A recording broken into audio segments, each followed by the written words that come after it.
Thank you. Good morning. This is a convening of the Massachusetts Gaming Commission. Today is Thursday, May 21st, 2026. We're starting a little bit late. It's 10:05 a.m. It's meeting number 589. I'm Jordan Maynard. I serve as chair of the commission. We're hosting this meeting virtually, so we have to do a roll call. Good morning, Commissioner O'Brien. Good morning. I'm here. Good morning, Commissioner Hill. Good morning. I am here. Good morning, Commissioner Skinner. Good morning. And good morning, Commissioner Broder. Good morning, everybody. All right. Before we begin, I would like to recognize the extraordinary public service of Barney Frank, a trailblazing Massachusetts leader whose decades of work on civil rights, financial policy, and equality helped shape both our Commonwealth and the country. His commitment to public service and thoughtful governance continues to leave a lasting impact around the state and here at the Gaming Commission. With that, I'm going to turn it over to you, Secretary Broder, for some minutes. Thank you, Mr. Chairman. I have for the Commission's consideration the meeting minutes from April 23rd, 2026. And to that end, I move that the Commission accept the public meeting minutes of April 23rd, 2026 as included in the Commissioner's packet and subject to discussion here today, subject as always to corrections for typographical errors or other non-material matters. Second. Thank you. Commissioner O'Brien. Aye. Commissioner Hill. Aye. Commissioner Skinner. Aye. And Commissioner Broder. Yes. And I vote yes, 5-0. Thank you, Secretary Broder, and thank you to the legal team that helps prepare those minutes. We appreciate it. We're going to move on to item number 3, and for that, we're going to turn it over to Director Mark Vanderlinden. But I do want to say that we're excited to welcome Dr. Judith Glynn in to have a conversation with us about her research. Remember, it's a part of our statutory mandate to conduct independent research, and the findings are what the findings are, and we have to make our decisions based on it. And it's also available to other members of the public as well as the legislature and other interested parties. So with that, Director Vanderlinden, good morning. Good morning, Chair Maynard. Good morning, Commissioners. So referring to page 9 of the Commission packet, as iGaming has expanded in several states across the U.S., and Massachusetts has considered legislation that would expand its current regulated gambling market to include iGaming, the Massachusetts Gaming Commission, is part of our FY25 research agenda, commissioned a study to examine the potential impact of introducing legal iGaming on public health. Following an open procurement process, the study was awarded to Pret Solutions. We're joined today by Dr. Judith Glynn, principal at Pret Solutions and also principal investigator in this project. Thank you. I am really excited to see you, Judith, and excited for this presentation. I'll turn it over to you. You're muted, Judith. I do have a slide presentation, and I know folks have a copy of the slides. Is there someone that will be displaying those as we go? Or should I be just? Yeah, I think typically if you want to run your own slides, that's great. We could give me just a second and I could pull it up. Or if everyone, so here's a question. If everyone has the slides as part of their packet, would they rather I just speak as we walk through it? I think for the general public, Judith, that we prefer to have the slides up on screen and for the public record. Okay. So I can either share or you, whichever is easier. I recommend you so that you know when to advance to the next slide. Okay. Let's do that. Can you see it? We can. It's in, if you could turn on the slideshow, that would be good. There you go. Okay. So thank you, Chair Maynard and Commissioners Broder, Hill, Skinner, and O'Brien. And I also just want to thank all of you for the opportunity to do this research. The presentation today will focus mainly on the research as we submitted the report, but I will sort of, here and there speak to some of the broader research that I do here at the Center of Excellence in Responsible Gaming in Gibraltar, where I focus on the role of gambling in society, particularly the policy, regulatory, and legal frameworks to govern gambling. And welcome also to members of the public. I think I'm very open to answering questions as we go if there's an easy enough way for someone to interrupt me. But if it doesn't work as well in the online format, we can certainly have lots of discussion at the end. My plan is to go through this report fairly quickly so we can get to the discussion part. But the full report is available and does have obviously much more depth than I'll review today. I think one of the most important points that I wanted to make was just that the study was not done just by me, but by two other very prominent gambling researchers whose names you might be very familiar with, certainly Dr. Rachel Volberg, as you know, and then Dr. Leah Nauer, who is at the Center for Gambling Studies at Rutgers University in New Jersey, and then working with my longtime collaborator, Darcy Phillips. So it was very much a collective effort. I'm going to go through the content, the front end fairly quickly. What was the purpose? What do we see as the context in which you are making the decision that might be before you in the coming months and years? What inputs and methods we used to draw on, and then what the key findings were across those inputs and methods, and then our conclusions, which lead very much into a set of sort of recommendations for what can be done to mitigate any negative impacts. So the purpose, I think you're all familiar with based on what Mark said, given the consideration at the state level for introducing iGaming. And let me clarify here that iGaming might be a term that isn't familiar to everyone outside of the commission. In this case, we are referring only to online gambling that is not sports wagering. So basically iCasino, online table games, that kind of thing. So iGaming is not currently legal in the state of Massachusetts, and the report was to look at what the impact of legalizing this form of gambling would be. There were sort of two key questions. One is the potential impact, and two is what can be done to mitigate that potential impact. And for that, you'll see that we look at policy, regulation, and research-related considerations that go beyond the scope of the commission, but we'll talk about that a little at the end. There were 8 research questions. The first 2 converge on that, what are the impacts? You'll see from these that there was a desire to look more closely at that under 25 age group. This is quite a bit sort of part of a global trend where we're increasingly understanding that this is a group that is at higher risk, tends to be at higher risk in terms of online gambling and sports wagering and other forms of gambling. And then to look at the sort of setting your legal context in the broader context of the region and the nation. And then the latter 2 of the 8 questions are really what can we do in terms of research going forward, and what can we do in terms of policy, regulation, and other changes. And I will say once again that these recommendations go beyond the scope of the commission, but they very much center the commission in them, and you'll see that as we go forward.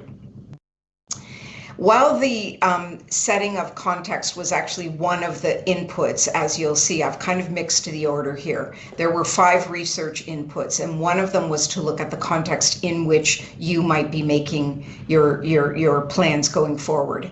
And we've moved this up front because it is very much, the background for what comes next. So what we wanted to emphasize here is that, we started looking at the context in terms of the surrounding states, but we very quickly determined that it would be more valuable to you as a commission if we looked at that national context. So not just what's happening in the states immediately surrounding Massachusetts, but what's happening nationwide, especially in light of this sort of unprecedentedly rapid expansion of sports wagering across the US. So just very quickly, there are now only 8 US states offer what you call iGaming or online casino games. 32 offer some form of legal online sports wagering. Only 2 of the 5 states surrounding you offer online or iGaming, with legislation stalled or not considered in the other 3 states that border Massachusetts. But the other thing that's been very interesting is that in 2024 and 2025, there was no expansion of gambling in any US state. Following a very rapid expansion of introducing various forms of sports wagering, there was a complete stall throughout the country in introducing any new form of gambling for approximately 2 years. That may well endure through this next year, although a number of states have had bills in front of them. Nothing has actually passed. What we interpret that to mean is that some of the political will to expand legal gambling has been tempered. And we see a couple of key causes of that. One of them is revenue shortfalls, so predicted revenue to the state not being as high as, or being higher rather than actual revenue. And then the social impacts, and not just in terms of gambling problems, but other forms of harm associated with this rapid legalization. And I've listed a few there where you'll see extensive coverage and discussion in other states around things like harassing athletes when players lose bets, excessive advertising, and in some cases, inadequate player protections, often focusing on that under 25 group. And just as an added reinforcement of that, at least 9 states have actually increased the tax on sports wagering in order to both address the shortfall in predicted revenue, but also in some cases it appears very clear that they want to use that revenue to address some of the impacts of introducing legal sports wagering. So we used 5 inputs. The first is an evidence review. So what does the scientific evidence say? We were very pleased to see that historically, online gambling has been treated as a form of gambling rather than a mode of access. So studies always said online gambling is harmful, or, online gambling is more harmful than this form. And there really wasn't a lot of research that separated out sports wagering from iGaming. However, by the time we did the evidence review and we actually refreshed it partway through the drafting process, there was a considerable amount of evidence that we could draw on. And so we really feel quite confident that that's a strong review. The New Jersey data, for those of you familiar with New Jersey, they were the first in terms of online iGaming and also in terms of online sports wagering. In fact, they led the fight to, for the 2018 change in the Protection of Sport Act that subsequently led to legalization across the U.S. So they are really first at the gate in many ways. And when they introduced legal gambling, they made arrangements with Rutgers University to conduct regular prevalence surveys, including of sports wagering, but also to receive all player data from all of the casinos in the state, and be able to do analyses and file reports that would inform policy and regulation. So we drew on those reports working with Dr. Nauer, and then with Dr. Rachel Volberg, we drew on specifically some of those social and economic impacts of gambling studies that were conducted, where they took some data and conducted some secondary analyses to try to see what we could determine with respect to the potential impact of iGaming. The policy review, I've already mentioned in terms of the context. I'll talk a tiny bit more about it later, but probably in the discussion even a little bit more. And then the 5th input was these expert interviews. And here we were looking for what would folks in your position in the jurisdictions that kind of led market opening have to say to you? What did they learn? What kind of advice would they give you? So we spoke to 3 former regulators and 1 industry association leader in New Jersey and Ontario to ask them those kinds of questions. I'm not going to spend too much time on the methods. This is just really to let you know that we did use a scientific approach to all of these inputs. In the first case, this is the structure for the evidence review we did. The most important takeaway is that we were able to find 73 studies that explicitly spoke to the kinds of things we wanted to look at in this report, which was a good number.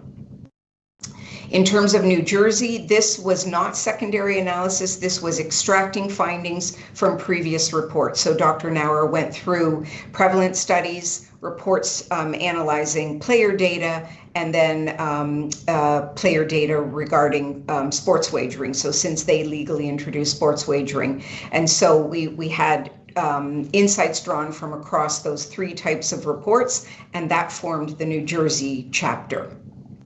The Sigma research, we actually had new analyses done. So Dr. Volberg worked with another researcher to do those new analyses and to look at the gamblers. The whole focus of those analyses was, who are our regular gamblers? Who are those folks who are gambling every month? And then among them, the ones who gamble online versus the ones who do not gamble online. What can we learn about those? In terms of the policy review, as I already explained, we started with the surrounding states, but we ended up expanding that review across the country. So we looked at the legislative agenda for every state. We looked at whether or not they had introduced anything related to iGaming or sports wagering in the couple of years preceding the report. In terms of the informant interviews, as I said, we wanted to ask them what were the primary drivers for market opening, what kind of regulatory design was set up to accommodate those drivers, what kinds of things did you learn, what were some of the challenges, most successful things, and what would you advise a jurisdiction, and we were very clear that it was Massachusetts that is looking at the possibility of legalizing iGaming. Key findings, to some extent, I'm going to ask you to trust me. We've extracted some very high-level key findings. I don't want to take the time to go through every one of them because I want to get to the latter part of the report. But the evidence review in particular was definitely reflected in the New Jersey chapter and in the chapter looking at the Massachusetts data. So we did find pretty good emerging evidence that iGaming as a form of online gaming does have increased risk, even when compared to sports wagering. Part of this is tempered by the fact that sports wagering is now becoming more like iGaming in the sense that it's becoming a more continuous form of gambling that allows for rapid, intense play. So as I said, we do see evidence that iGaming poses more risk than sports wagering, but also this emerging evidence that sports wagering is becoming more like iGaming. So they're both providing this continuous, rapid, random reinforcement that is so compelling for the human brain and so difficult to resist. Evidence continues to indicate that in iGaming, as well as in other forms of gambling, young people, and particularly young males, have heightened vulnerability. And there is a small body of research that says that legalizing any new form of gambling will increase participation and then lead to increases in harm. So regardless of the mode of the new form of gambling or the type of the new form of gambling, you will see an increase in participation and as a result of that, an increase in harm. In the New Jersey report, a couple of interesting things. They're seeing a big increase in women gambling across the years of the study. Low-income individuals and students were the biggest ones attracted to online gambling. More than 70% of those playing on sports were engaging with these in-game bets, which are the bets that make it more like a continuous form of gambling. And that younger age group, particularly under 21, had the highest problem gambling scores and the highest risk of any other age group. And you'll see that we've incorporated that increasing understanding of the risks for young people into our recommendations. In Sigma, the results were fairly similar in terms of comparing those who gamble online generally with those who gamble in online casino games. So this was purely looking at monthly gamblers, and again, very similar findings around young people and things like there's a little bit of mixed evidence around whether or not these young people are wealthy and well educated or actually disadvantaged. There's different research showing both, but definitely emphasizing that 18 to 24-year-old group is more at risk. In the policy review, I think I've pretty much covered that. And in the informant interviews, one of the most important takeaways they said is to really set realistic expectations about what kind of revenue you'll achieve from online gambling. I'll stop here to say that you in Massachusetts, perhaps more than any jurisdiction I've been exposed to, did an excellent job of ensuring maximum benefit to the state from the introduction of land-based casinos. That is a much more challenging ask with the online environment, because of the small footprint and that kind of thing. So what these policymakers said is be realistic, consider an appropriate taxation rate that will fund the kind of things you want and need to do when you introduce this form of gambling, and consider other policies to increase those local economic benefits, prioritizing local small and medium-sized businesses, requiring some kind of local presence, that kind of thing. They also, all of them, emphasize the need to get a handle on advertising before you add any new form of gambling. And I think you in Massachusetts had the same experience when you introduced sports wagering. So a really strong guidance to get a handle on what you want, what limits you want to put on advertising before any kind of market opening, and also to really look closely at anti-money laundering and consumer protection requirements.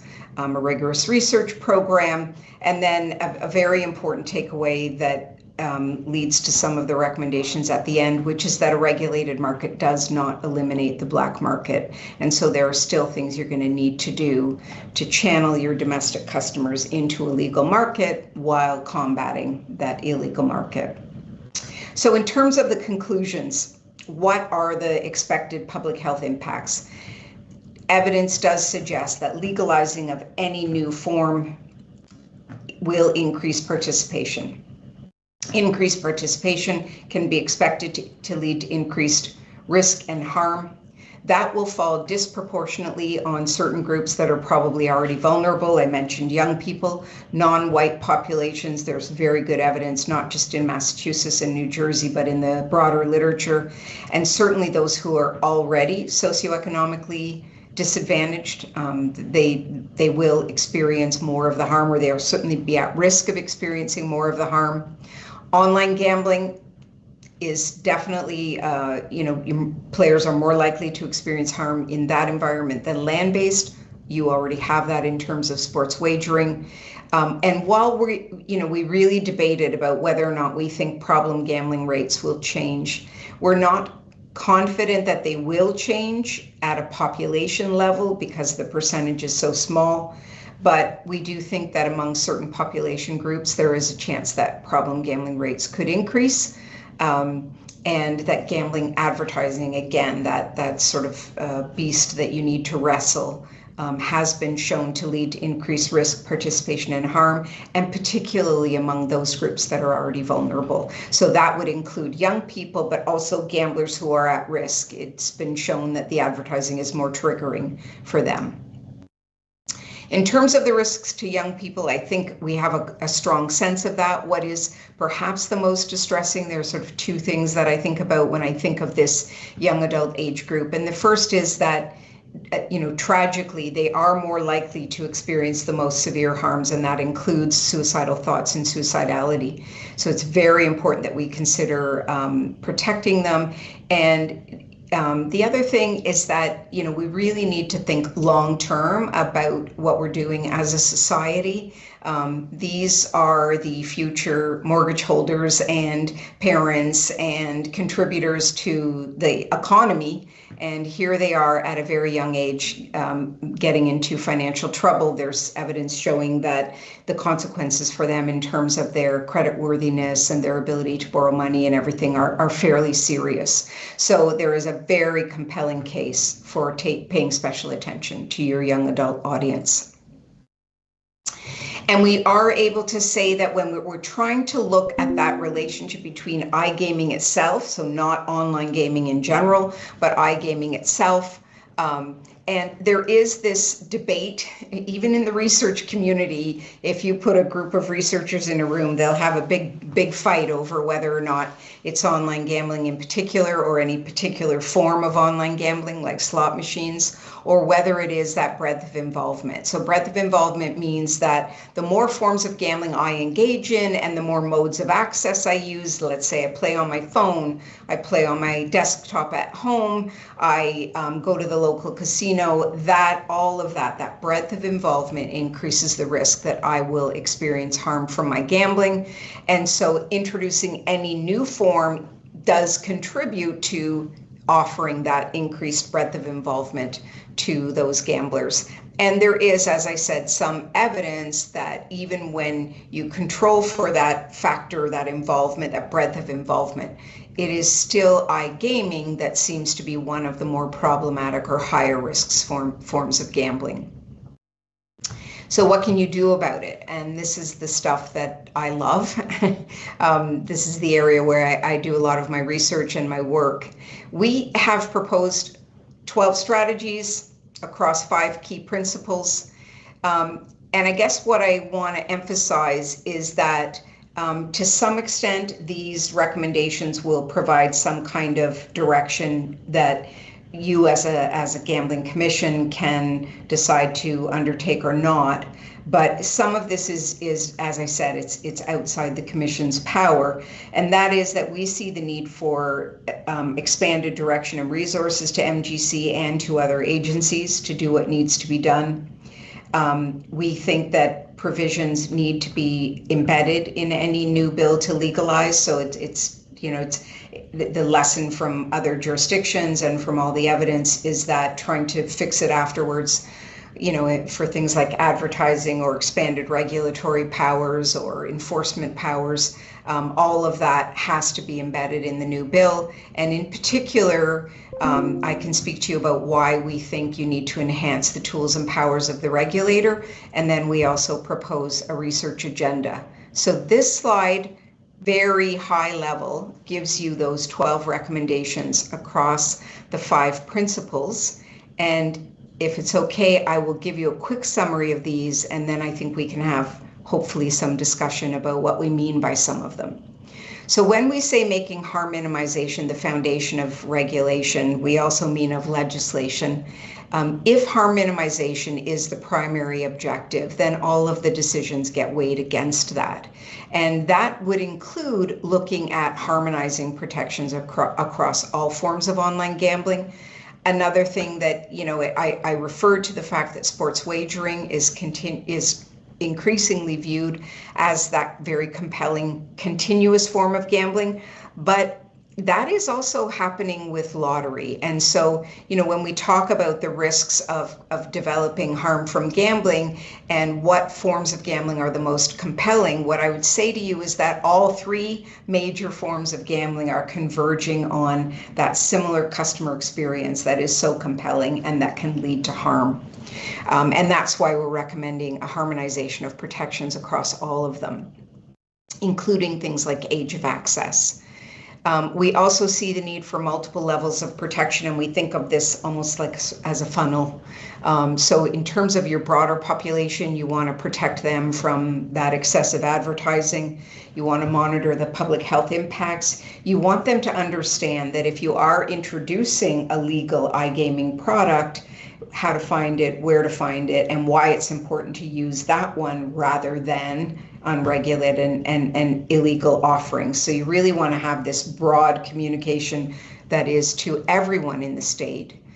You want to protect minors. This is the sort of lost group in every jurisdiction. There is rarely any agency that is responsible for protecting minors from gambling advertising, gambling promotion, gambling inducements, gambling-like activities, and we really see the need for that to be a high priority in any jurisdiction, particularly looking at expanding gambling. You want to think about establishing coalitions across different agencies that are really looking at how do we ensure minors are protected, and the regulators should be part of those discussions. We also see the need to protect players with a very wide expanse of tools that have been shown to protect them, but also to look again at your third-party harm, your family harm program. We've made some recommendations to the Commission in the past about how that program could be made more accessible and more simple, so that it's very clear that if a family is experiencing harm from a family member's gambling, there is a process that they know is there and they can access, and the burden of proof is clear, and they really understand how to access that and get help and be protected. And then the young player group. So jurisdictions are increasingly looking at that 18 to 25. In some cases, they're restricting marketing, or they're requiring that they be presented with tools, or that it's mandatory that they set limits. In some cases, they're even setting mandatory deposit limits for them. So you really want to think about that under 25 age group very clearly as you're building those layers of protection. And finally, you should expect to see some increases in help seeking, particularly if in any expansion you do a really good job of publicizing where to call and how to get help. You will see an increase in help seeking. It's very clearly been happening in other jurisdictions. The next principle is around maximizing economic benefit. This is very much tied to the principle of making harm minimization the foundation of regulation.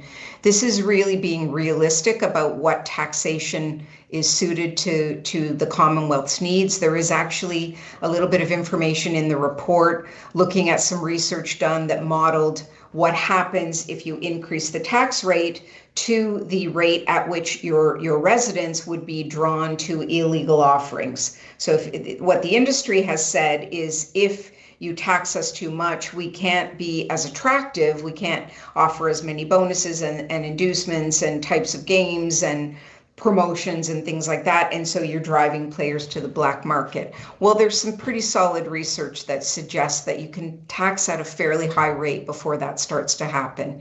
So really think about what you want and what you need if the Commonwealth decides to go down this route, and really think creatively about how, and I think you in Massachusetts can do this probably more than anyone, is think about how you can take an industry that is very difficult from which to extract economic benefits locally, and think about ways that you could do that. One of them, like New Jersey, for example, set up their own testing lab and did not accept the certification from international testing labs, so that they said not only did that allow them to bring that expertise and work in-house, but it also kept them very close to the industry's innovation, because they were testing the new game offerings as they were coming out. So that's the kind of thing I'm talking about there. Maximize channelization. Channelization is a term used largely in Europe. What they mean by that is, we know our residents are currently gambling on unregulated sites. They may be illegal sites. There's some distinction between the two. Unregulated meaning they're not regulated in your jurisdiction, but they adhere to some sort of regulatory framework somewhere else, likely a global gambling hub like Gibraltar.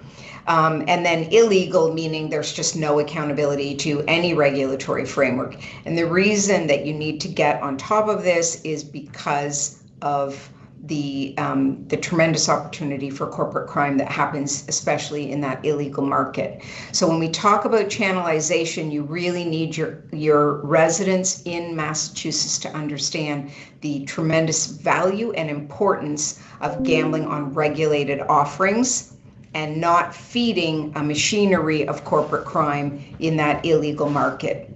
And then the last one is really about that.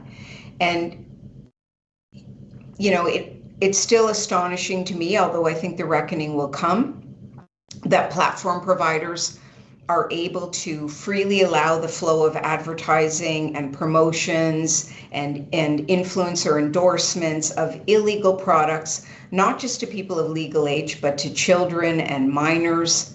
And there's just no accountability there.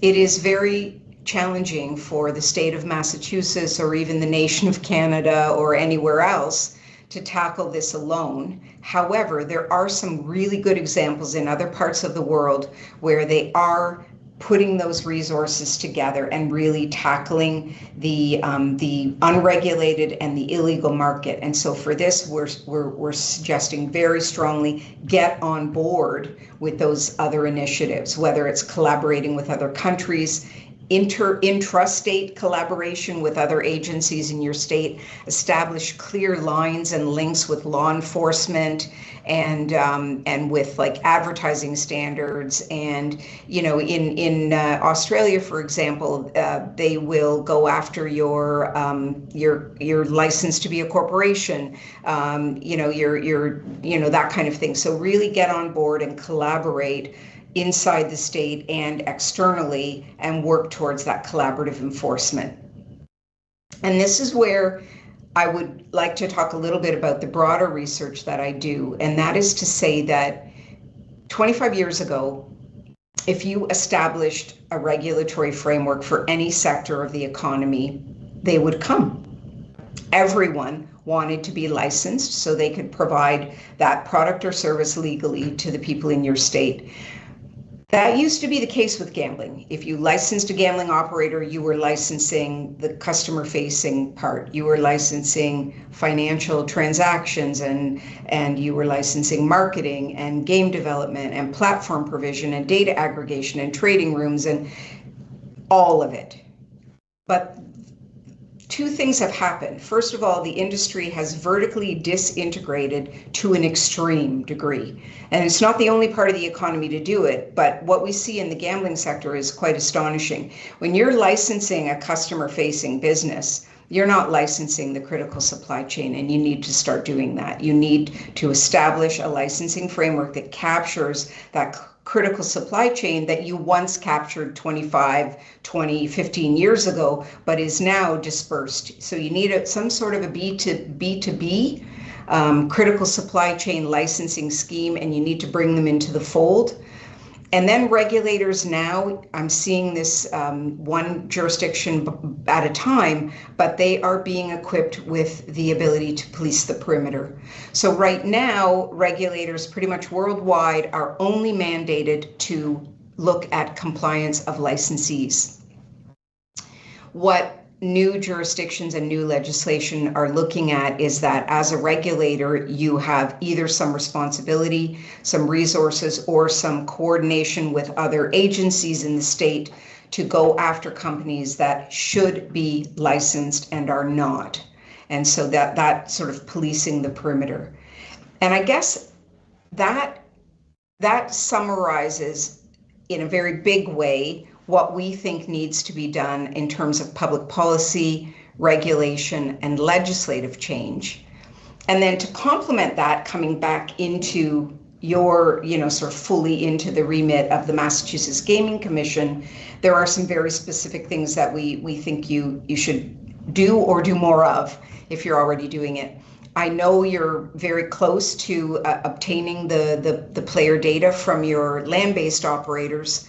May I strongly reinforce the need to do that from day one with any online operators, looking at a model like New Jersey and Rutgers. But that player data has been pretty invaluable in New Jersey. They've been able to see, for example, the rise of women gambling, the decline of older adults, the rise of young people gambling, a rise of gambling during working hours instead of during the middle of the night, all of which have implications for your regulatory structure. Another trend they've seen is because sports wagering is less profitable than iGaming, companies are cross-promoting iGaming to their sports wagering customers. Well, if you didn't know that, you wouldn't know that you might want to restrict that kind of cross-promotion. And, you may or may not, but you want to know this kind of thing. And that's the sort of stuff you get from looking at that player data. That will also, allow you to start to see the impact of different online gambling activities. So we really need more research to tell us whether or not certain forms of gambling are more risky than others, or if indeed what we're seeing is that most forms of gambling are converging on a very similar and higher risk customer experience. You want to monitor those changes in sort of early intervention and presenting for treatment. I would strongly suggest that you explicitly dedicate a research program to youth and young adults. If you can't incorporate a minor's agenda in there because it's outside your mandate, then make sure that you're advocating for an agency that can to take on that role and that you're coordinating and communicating with them. Continue to do the kind of longitudinal cohort research you've done in the past, because that's what really allows us to understand that player journey, that arc, and it's very, very valuable for policymakers. And then finally, we think that if you were to go this route, that you could establish an evaluation framework to guide operator reporting, including a sort of public report card that they would issue on some of these commitments they would make around customer protection and revenue and advertising and presenting tools to customers and, that kind of thing. And so really thinking before if you're launching in the market, or even if you're looking retrospectively at the forms that are already legal, thinking about really guiding that operator reporting framework so that it gives you the kind of meaningful insights that you need to make the best decisions. And I think if I stop sharing, let me just...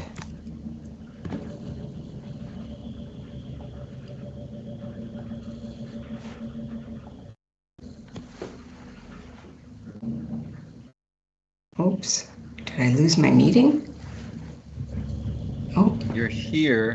What we're seeing is our commissioner website. There we go. There, okay. So, I'm happy to refer back to the slides, but I thought this might be a good opportunity for us just to have a discussion about the research and what you want to know more of. All right, Dr. Glenn. I actually see Commissioner Broder's hand went up really quick, so I'm going to turn it over to him. See if I can figure out how to pull that back down. There you go. Doctor, good to see you again. Appreciate all your great work and all the recommendations.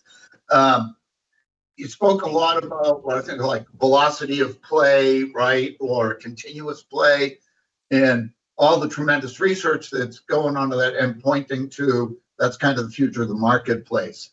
What we haven't talked about is prediction markets, because here in the United States, there is currently a debate about whether they are gambling. How much is there kind of like a black hole in the research, or an unknown in the research, because of the way we're currently treating prediction markets? Yeah, excellent point. And another concern that I have, I will say that the massive predictions and sweeps markets are almost a uniquely American phenomenon. Although they are spreading, it is a characteristic of your market more than any. You have this kind of long-standing tradition, and it's been really exploited. And so one of the things that we do recommend in the report is that you ask your legislature to establish legal clarity around these activities, whether it's legal and in your remit to regulate, or whether it's banned, as I think Pennsylvania has just proposed. You really need that legal clarity, especially as you try to go after the unregulated and illegal market. It is a black hole, and thank you for reminding us of that. All well said. Thank you very much. Well said, Mr. Chairman. Thank you, Commissioner Broder. Any other questions for Dr. Glenn? Commissioner O'Brien. I did. Yeah, I good to see you again, Dr. Glenn. Tremendously helpful when you sort of gave us the face-to-face updates. One of the areas that I would love to see research on is the diving into sort of the most at risk in terms of that under 25. And I know some jurisdictions, even some operators, do sort of default bet limitations or other restrictions on under 25s. We don't set the legal age for gambling in the Commonwealth, but there are other avenues that I think could be explored in terms of working the structure to protect those most at risk in that age group. Is there any, and maybe it's too early, but is there any evidence or any way to follow risk mitigation in that age group if you put in things like time limitations or bet limitations on that 25 and under? It's the right question. I see jurisdictions doing it. I have not seen any yet evaluate its impact and say, so we said that here was the deposit limit, and if you wanted to exceed it, you had to demonstrate proof of wealth or proof of income. Mm-hmm. There are some really good and creative policies that I'm seeing in place that still respect, they don't necessarily impose hard limits, they impose soft limits with demonstration of evidence. I have not yet seen evaluations to see where that's going. Right. And if they are effective and for whom. Right. That I would be fascinated by if you come on that evidence or. Yes. Yeah. Yeah. But thank you once again, always insightful when you come to us. Thank you. Thank Mr. you, Chairman, Commissioner Bryan. Commissioner Hill. no comment and no question, except to say beautiful presentation. And, when we met with you a few weeks ago, this report was so precise and so good. I could not say thank you for a job well done. This is great information for us and will be very helpful as we move forward in either regulating or working with our legislature to come out with some better things than we already do. So thank you. I would say that your state has been a leader, not just in the U.S. And so I think the fact that you want this research and that you listen and heed it and publicize it, I think is great. And just certainly from someone who has worked in this space for a long time, to have an enthusiasm for the kind of stuff that fascinates me has been very rewarding, really rewarding. Thank you, Commissioner Hill. I see Commissioner Skinner's mute is off. Commissioner Skinner. Thank you, Chair. Dr. Glenn, it's really good to see you again. I can't decide which presentation I liked more, the one a couple of weeks ago or today's. But just kind of to echo what Commissioner Hill talked about, you referenced a number of times that the commission has jurisdiction over only a portion of what you talked about, what you're recommending in your findings. We certainly have a responsibility, to do the right thing, to adhere and to adhere to the valuable insights that you provided, both scientifically and practically. And, if I know my fellow commissioners, we will do that. We will take full advantage of the research that you've provided. And I am thrilled that there is some good work underway to get you in front of our legislators so that they can understand the important work that is in what you do and what you have presented to us. So really just a thank you for getting us one step closer to preparedness. Much appreciated. There's some really good insight here, and we will draw on it for sure. Thank you. Chair Maynard, the reason your website was up is that I was reading your bios and smiling and thinking you're exactly the group that can go beyond your remit and influence the larger decisions. And so what you said echoes that exact thought I was having before I joined your meeting this morning. Thank you. And thank you, Commissioner Skinner. I'll just add briefly, gaming's not risk-free. And I heard that as a 10,000 foot view. And but regulated gaming presents an opportunity to have safer gaming. And so it's just trying to do the best we can with what we've got and inform the community writ at large. And we're lucky, as you pointed out, that we have this research and responsible gaming mandate baked into our statute. But we also, make sure that we execute it in a way that, to me, is pure excellence. So I want to thank all my fellow commissioners and Director Vanderlinden and his entire team for that. But also thank you, Dr. Glenn, for giving your expertise to us, for helping and for having concern, especially when it comes to the youth and what you pointed out regarding the long-term societal harms. I will briefly note you had an economic portion, and Director Vanderlinden knows this. I sit on GPAC, which is our Gaming Policy Advisory Committee, and there's a union member who did ask for some sort of information at some point about how it affects jobs in Massachusetts, real jobs, and so that's something that we may pick your brain about in the future, and Director Vanderlinden knew I was going to bring that up. So just something to think about. But just thank you. We're happy that you came, and we're happy to see you again when you come back. Well, thank you all, and good luck. Keep doing the good work that all of you do. Thank you. Director Vanderlinden, anything to add? Oh, wait, somebody has a hand up. Not sure if that's. I see a hand up. I don't know. It's a phone number, which is rare. If you're on the phone, you can come off mute. That may have been a It's like mistake. my hand is gone, Mr. Chairman. Yeah, it may have been a mistake. All right. Director Vanderlinden, I'll turn it back to you. Just to say thank you to Dr. Glenn. The model of research we have has this incredible opportunity to bring in some of the best minds in this space, and Dr. Glenn is a perfect example of that. So thank you. Thank you all. Thank you again, and take care. See you again soon. Bye-bye. All right. So with that, commissioners, I'm going to need about a 5-minute break, if that's okay, and we'll come back around 11:05-ish.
Thank you. This is a reconvening of the Massachusetts Gaming Commission.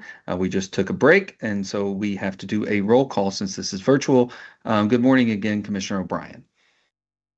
Good morning. I'm here. Good morning, Commissioner Hill. Good morning. I am still here. Good morning, Commissioner Skinner. Good morning. And good morning, Commissioner Broder. I am here, Mr. Chairman. All right, we're going to turn it to item number 4, and for that, we're going to turn it to Chief Lennon. Good morning, Chief Lennon. Good morning, Mr. Chair and Commissioners. The Community Affairs Division has one item on today's agenda. It begins on page 187 of the public meeting packet, and it is Encore Boston Harbor's Q1 2026 quarterly update. We have EBH's Executive Director for Legal and their Executive Director of Security Investigation here to do the presentation. So I'll turn it over to Juliana. Thank you, Derek. Good morning. Let me just share my presentation.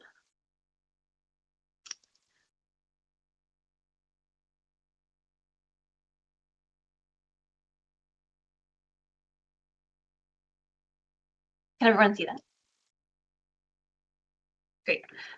Good morning, Chair, Mayor, Commissioners. This morning, as Derek mentioned, I'm joined by Tom Coffey, our Executive Director of Security Investigations, to present our quarterly report for Q1 of 26. For gaming revenue, for Q1, EBH had a GGR in table games of about $70 million, and for slots of about $110 million, for a total GGR of about $180 million. This resulted in about $45 million in state taxes being collected. Here's a year-over-year comparison. For sports wagering, we had a monthly win of about $828,000 over Q1. That resulted in about $118,000 in state retail taxes being collected. Our lottery sales for Q1 totaled about $1 million. And here's the year-over-year comparison. It generally evens out by the end of the year. For workforce, at the end of Q1, we had a total of 3,387 employees. Of those who specified, 75% identified as a minority, 2% as veteran, and 45% of women. And here is the breakdown for supervisory and above employees. For operating spend, during Q1, we had a discretionary spend amount of about $20 million. Of that, $1.2 million was spent with minority business enterprises, about $20,000 with veterans business enterprises, and about $2.5 million with women. On the local end, I'd like to highlight that we spent about $2.1 million with Boston-based businesses and about $1.5 million with Everett-based businesses, in addition to about $1 million in Somerville. Massachusetts as a whole was about $11 million. As promised, Tom Coffey, our Executive Director of Security and Surveillance and Investigations, will deliver our compliance reporting.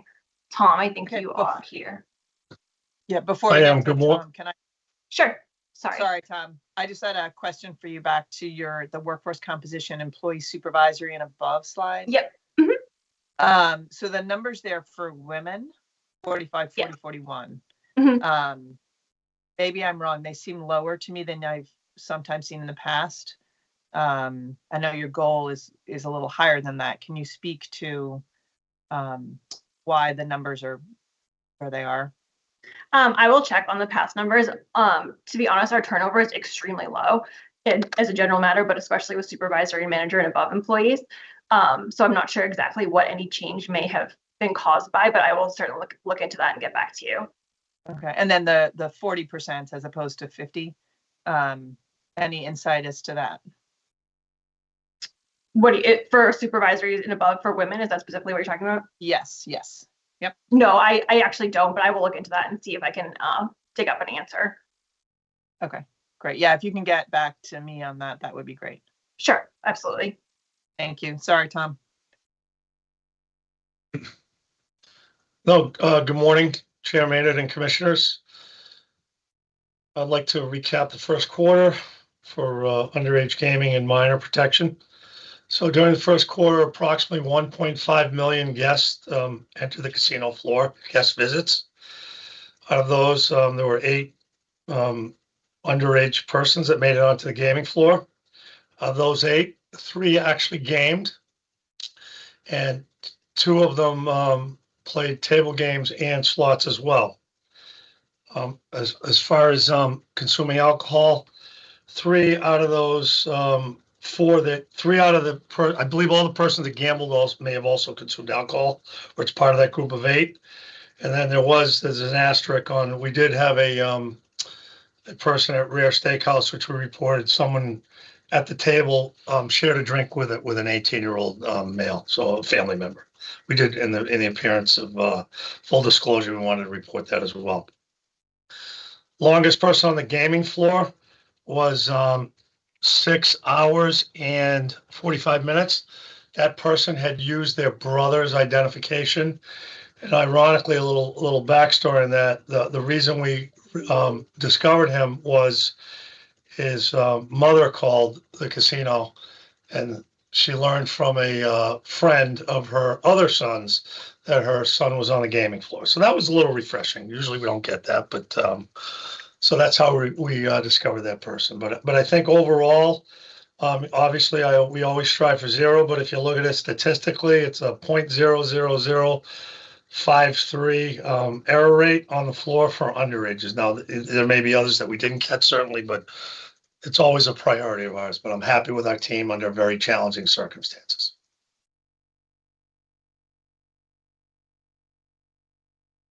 And that's all I have. Thank you. Thank you, Tom. Any questions? And thank you for the explanations. All right. Thanks, Tom. Moving on You're to welcome. people and culture initiatives. Oops, I seem to have stuttered a little bit here. So during Q1, EBH was thrilled to announce that in Celebrate that we received our Forbes 5-star recognition for 2026. To celebrate that, we treated our employees to a specialty menu and La Staff Cafe. We had a live raffle, drawing, surprise activations all over property. It's always a very happy time for us here when we are able to renew that. So we're excited to celebrate with our employees, who are the ones that make it happen. We also surprised our Star and Star of the Year with an in-suite reception that's attended by all of the recipients and their teams, as well as property leadership. So our Star and All-Star awards are, they recognize one of the awarded stars and all-stars. So all year we recognize stars and all-stars, and then at the end of the year, we recognize stars and all-stars of the year. So they're sort of like the cream of the crop of the cream of the crop. Candidates are selected at a departmental level. They're reviewed by leadership, and then their leaders present a presentation to the executive committee for the top 5 candidates, and then they're decided who will win the award. As part of their award, the Star and the All-Star of the Year and a guest are invited to win Las Vegas. They receive a laundry list of beautiful things to do, spa, salon, all kinds of things, dining, and there's a beautiful reception held at Wynn Las Vegas. It was actually held last week for this group, so everyone was super excited to be able to send our team and celebrate them. We also held a reception to recognize all of our stars and stars of the year and their guests in Rare.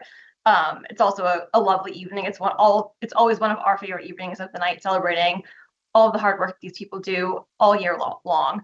And we were so happy to be able to do that. Let's see, during Q1, our team logged more than 591 volunteer hours, and we celebrated our most dedicated volunteers at a volunteer appreciation breakfast. We also opened applications for the 2026 Wynn Resorts Foundation Scholarship Program that we have every year. And we distributed more than $400,000 in funds to 17 nonprofits in the greater Boston area. Finally, our amazing horticulture team put together some beautiful arrangements to be sold for Valentine's Day to benefit the Community Grant Fund. And with the match, we were able to raise over $8,000 for that fundraiser. Lastly, during Q1, our patrons donated nearly $70,000 over more than 346,000 tickets. Massachusetts Fallen Heroes Association and the MSPCA Angel Fund each received more than $25,000 in donation. And if you're unfamiliar with how that works, patrons are able to choose which organization they'd like to donate the change credit on their tickets to. So this reflects really what our patrons would like to be doing with their discretionary funds. So it's great to see. With that, I'm happy to answer any questions that you may have. Thank you. Commissioners, questions for Juliana? No questions. Thank you for being flexible with the dates to come and give your presentation. We appreciate that. Of course. Thank you so much for your time. All right. Thank you. Chief Lennon, anything else from your division? Nothing else from the Community Affairs Division. Thank you, Chair and Commissioners. Thank you, and thank you for all your hard work. We're now going to turn it over to the Division Chief of Sports Wagering, Carrie Teresi. Good morning still, Carrie. Good morning, Chair and Commissioners. We have a number of items for you today. For the first three, I will turn it over to Compliance and Operations Manager Lamb. Thank you, Carrie. Good morning, Chair. Good morning, Commissioners. The first item we have here is Caesars' request to integrate NYRABet's Racebook app into their Sportsbook app and website. You can find the request and the supporting materials beginning on page 221 of your packet. The Caesars team will provide a brief presentation demonstrating the integrated app experience, and will also address the compliance and regulatory considerations associated with this integration. Joining us today from Caesars are Lisa Ranking, Dan Shapiro, Floyd Baroga, Curtis Lane, and Justin Wortham. We also have Bruce Barnett and Michael Buckley, who are NYRABet's ADW partners. At this time, I'll turn it over to the Caesars team for their presentation. Thanks, Tom, and good morning, Commissioners and Chair Maynard. Good seeing you. Good to see you. Just 1 second, and I'll bring up my slide deck.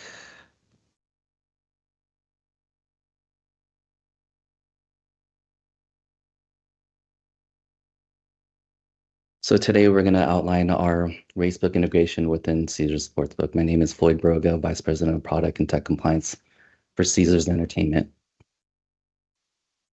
So really, it's an integration of our existing solution with NYRABet's and Caesars Racebook into our Caesars Sportsbook app. So when a patron accesses the Caesars Sportsbook app, there will be the option to place wagers for Racebook using the existing solution that's live in Massachusetts. It's really tailored to have a one-stop shop solution so that patrons with a KYC account within our Caesars Sportsbook can access and place wagers for either sports or Racebook. And it's going to be really great as far as having that solution, a single spot, because it incorporates as far as all of our MFA solutions. What else? As far as different payment options, excluding credit cards, because Caesars does not allow any credit card usage in any of our states where we operate the sports wagering system. And it also incorporates our shared wallet, so that previously when we did not incorporate a shared wallet, patrons would have to enter in their debit card or account information if they were wagering in different jurisdictions. Now it's in a one-stop shop, which allows the use of sort of, with this integration, our responsible gaming solutions and all of our other implementations on the Caesars Sportsbook side. And on the right, you can see the user interface as far as what the patrons will see once that's integrated and potentially approved by the commission. So on the left, this is the existing NYRA and Caesars Sportsbook app. And on the right, this is what patrons would see for the Caesars Sportsbook app. And say with iOS or Android, we incorporate a Face ID or biometric login for the patrons in Massachusetts when accessing it via Caesars Sportsbook. So it adds that additional layer of security whenever accessing on that side of our platform.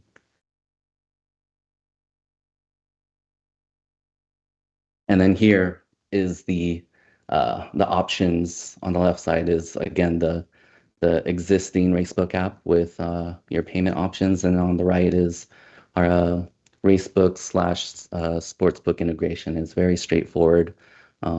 Again, it's limiting it to when accessing from state to state. Our system limits the payment options that are allowed in each particular jurisdiction.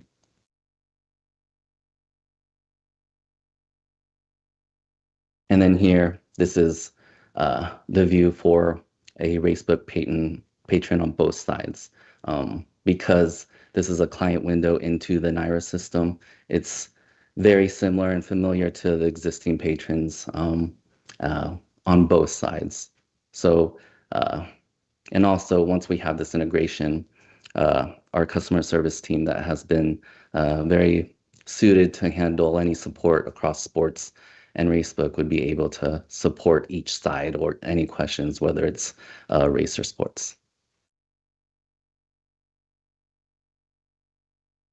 And then here's another improvement as far as the integration goes into the Caesars Sportsbook app.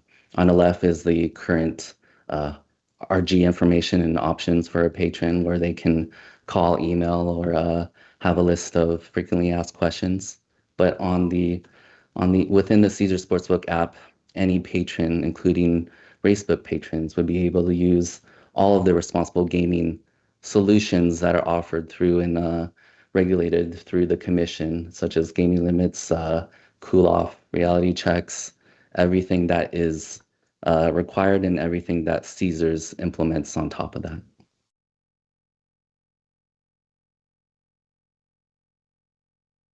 To really highlight just the items as far as the differences with this integration from a regulatory perspective, this solution integrated into our Caesars Sportsbook app has been certified against GLI standards. In the next deck, I'll show you all the jurisdictions. So it's not only tested and been validated within the sportsbook side within Massachusetts, but that platform's live in nearly 30 jurisdictions. And this solution here is currently live and approved in 10 jurisdictions. We also have financial reporting. So NIRA and the system of reports that are provided to the commission currently will also add additional reports for the Caesars Sportsbook side or this side of our platform, so that it allowed the commission and our team here to conduct any audits between the two, say the NIRA system and then our Caesars Sportsbook side, so that you can tick and tie in and just confirm that all the dollars align. Also, as I mentioned earlier, right, the responsible gaming platform system, it's really going above and beyond as far as what we can provide for our existing Racebook solution, and this integration really allows for those solutions as far as responsible gaming in that one location as far as a patron choosing to place wagers, whether it's sports or race within Massachusetts. And then also, as I mentioned earlier, as far as we do have a single wallet. So now with our restrictions for credit cards and later with gift cards, all the information for the patron is in a one-stop shop where they can go to a single place if they need to change their password or have any updates to their information. All of that can be vetted out through our MFA solution, multi-factor authentication. So then if there's changes, then we would send a text message or an email to validate those changes. And then also for the KYC process and our patron validation. So a patron would, just as in sports, you would have to be within Massachusetts to place a wager. And then on top of that, our system reviews the KYC information of any patron. Say if their ID was within a state that restricts Racebook, then that patron would not be able to place Racebook wagers within the state of Massachusetts.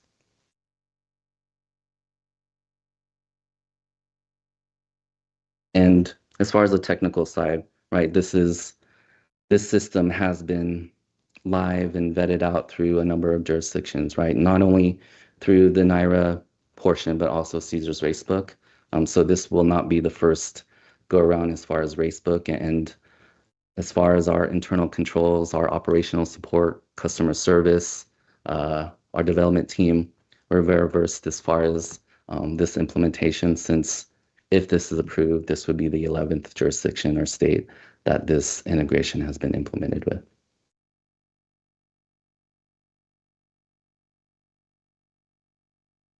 So just to touch briefly as far as responsible gaming, the limits, transactions, exclusions will all be accessible to the patron in one place.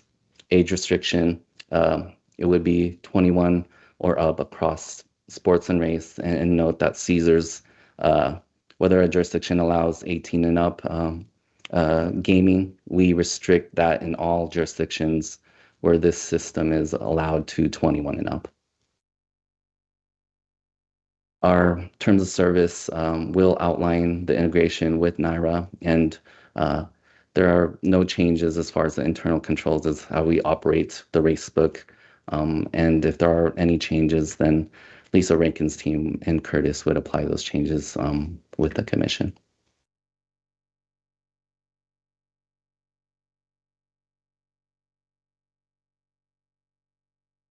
And I mentioned some of these things. If there's any questions, feel free to ask. As far as reporting consistency, so really having the two systems really gives the ability to compare, audit, and reconcile the two wagers, whether it's on NYRA's existing app or the Caesars Sportsbook side.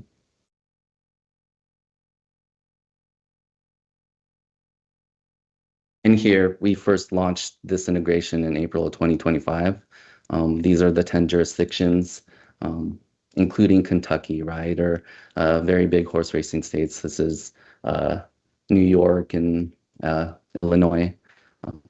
This would be great to offer patrons within your jurisdiction. And while yes, we do that, but it's very consistent for the customers to have a one-stop shop to go to our sportsbook app and incorporate all of the solutions that we offer within our sportsbook solution to all patrons across the board.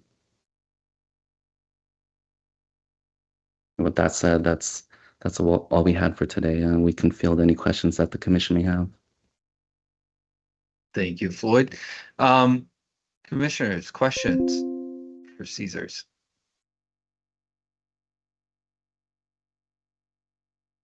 I don't think, oh, Commissioner Skinner. I This new system, I lose people, so sorry about that. understand. You caught my wave, so. Mr. Baroga, good morning, and thank you to you and the rest of the Caesars team for appearing today. First, I want to commend you for the RG enhancements you are making as part of the integration if it is approved by this commission. You're doing that voluntarily, and that's exactly the kind of collaboration we love to see from our operators, and keep showing up that way. I want to talk about your website, the Racebook website. Are you making the same enhancements to that website, and specifically limiting access to 21 plus? So as far as the Caesars Sportsbook website, yes, all the items that were shown within the app would be applied to that Caesars Sportsbook app, where if the patron chooses to place race wagers, then it would be applied in the same manner. So the integration would apply not only to the app, but also to the website. So the Caesars race book is going away. The website is going away, and it will be the Caesars Sportsbook with the racebook integrated.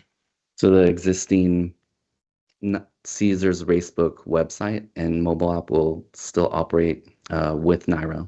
And we may choose to, once we integrate more jurisdictions, we will remove the standalone app and then go with only the Caesars Sportsbook website and mobile apps where the patrons can access the racebook client from there. Okay, so I think the answer got lost in that. I'm sorry. I'm sure it's on me. So the website will under 21 still have access to that. Commissioner Skinner, if I can jump in. I think what you're asking is we currently have the standalone app with NYRA. That app. So I understand there's an app, but then I'm talking about the website. Am I confusing things? Because there is a website, correct? Yeah, if I could jump in here, Commissioner. So the website has never accepted under 21. Okay. And that will continue. The website will continue to live in parallel to the integration on the sportsbook for some period of time. In the future, we plan to sunset the separate racebook app and website once every state hopefully has been transitioned into the sportsbook. Okay. Thank you for that clarification. And in the 10 other jurisdictions where you've integrated, any issues to speak of? No, I will say it's been a very popular product. We see greater engagement with people on horse racing when they can wager it within the same sportsbook product, particularly on big days like the Kentucky Derby or the Preakness, which was last weekend. We see a much greater engagement in horse racing, which is a positive. We all know horse racing has been a difficult sport and it's been in decline, but we see this as a way to grow the sport, grow the interest in the sport, and cross-sell it to our sports betting customers. Okay. And when, if allowed, when do you intend to integrate the racebook here in Massachusetts? Yeah, thank you for that question. We the last leg of the Triple Crown horse racing is June 6th, the Belmont Stakes. So we would like to have it integrated prior to that race. Okay. And can anyone speak to the patron experience? Like what's the communication? What do they see as they're, entering the Caesars app that will then become or will be integrated? What's the experience? Yeah, so in the states we've launched on the integrated app, we do put a horse icon right in the top navigation of the sportsbook app. So on big race days, that becomes more prominent, so people know we have that ability to wager on horse racing. In addition, when we launch integration in a state, we do emails to our customers. We'll do banner ads within the app. For the Derby and the Preakness, we did some other notifications, a pop-up notification for the Derby to make sure that customers knew they could wager on horse racing now within the sportsbook app. So we would like to do something similar in Massachusetts. Okay. And for the population that you're now limiting from access, what is the communication? Should they have funds in the wallet or however it goes? What is that communication in terms of withdrawal? Well, that won't be limited. The racebook standalone app will continue to be available. So there's not an immediate plan to shut that down. So if somebody has funds still in that account, they can still wager it on Belmont Stakes Day. Won't be a problem. Okay, thank you. Those are all my questions. Thank you, Commissioner Skinner. Commissioners, any further questions? All right, thank you for coming. And Mr. Chairman, Commissioner Hill. I believe we need to vote on this one. Am I correct about that? Yep. I move that the commission approve the request of American Wager Inc., DBA Caesar Sportsbook, to integrate the NYRA Bets Racebook application into the Caesar Sportsbook mobile app and website as included in the commissioner's packet and discussed here today. Second. Thank you. Commissioner O'Brien. Aye. Commissioner Hill. Aye. Commissioner Skinner. Aye. And Commissioner Broder. Yes. And I vote yes, 5-0. All right, thank you to Caesars. Thank you for coming. Thank you, you, Floyd, Commissioners. for presenting. All right, Chief Teresi, what's next? Or Tom, or whoever wants to drive the train. I can drive the train. The next matter is DraftKings' request to integrate their racebook app into their sports wagering app. This is a two-part request here. So the first item is Sterling Suffolk's request to add DraftKings Racing as an approved ADW provider. I'm going to hand over this portion of the presentation to Dr. Alexandra Lightbound, who will present this item. Thank you, Tom. So DK Horse has been an approved ADW provider in connection with Suffolk Downs for several years. Now they're moving some of their functions off of the Churchill Downs technology back end, and so they're going to launch a new, or they actually have launched it in other states, a new ADW company, DraftKings Racing. So that's what they're asking for, is to have this new iteration approved by the commission as a ADW provider. And Bruce Barnett is on for Suffolk Downs if there's any questions for him as well. All right, commissioners, questions for Dr. Lightbound, Mr. Barnett. I see DK's here. Any questions, comments? We have this one marked up too. We did have a full briefing, I will say, for the public's edification, and everything that I asked was answered. I'm sure that's the case for my fellow commissioners. Mr. Chairman, Commissioner Hill. I move that the commission approve Sterling Suffolk's Racecourse LLC's request that DraftKings Racing be approved as an ADW provider as included in the commissioner's packet and discussed here today.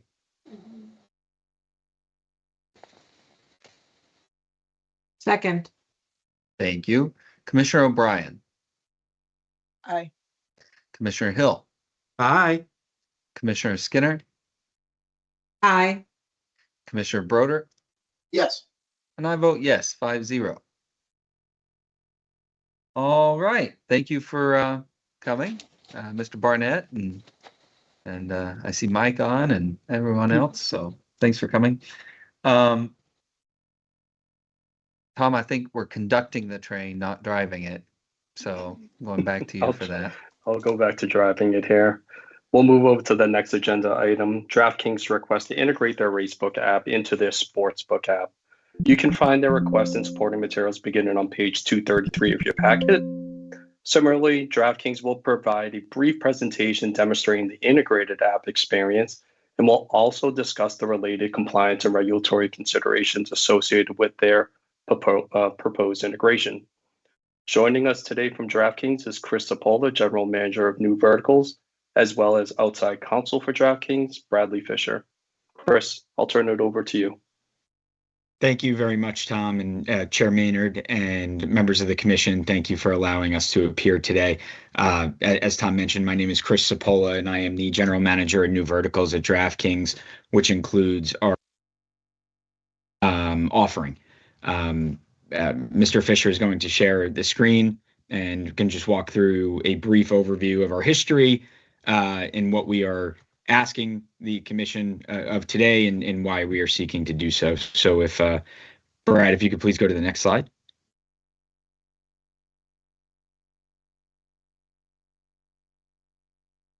Okay, so we, as Dr. Lightbound mentioned, we originally launched DK Horse as a standalone white label offering in partnership with Churchill Downs.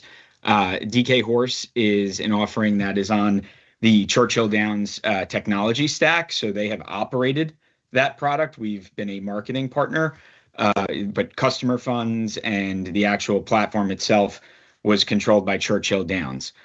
Churchill Downs will continue to be a long-term partner of ours.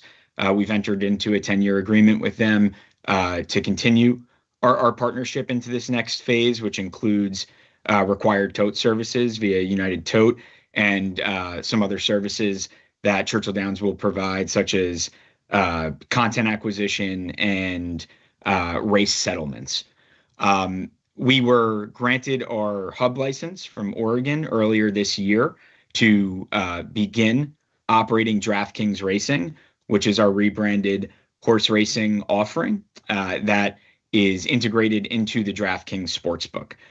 We now, with DraftKings Racing, will control the platform directly, hold customer funds directly, and the customers will be managed as part of our account management system.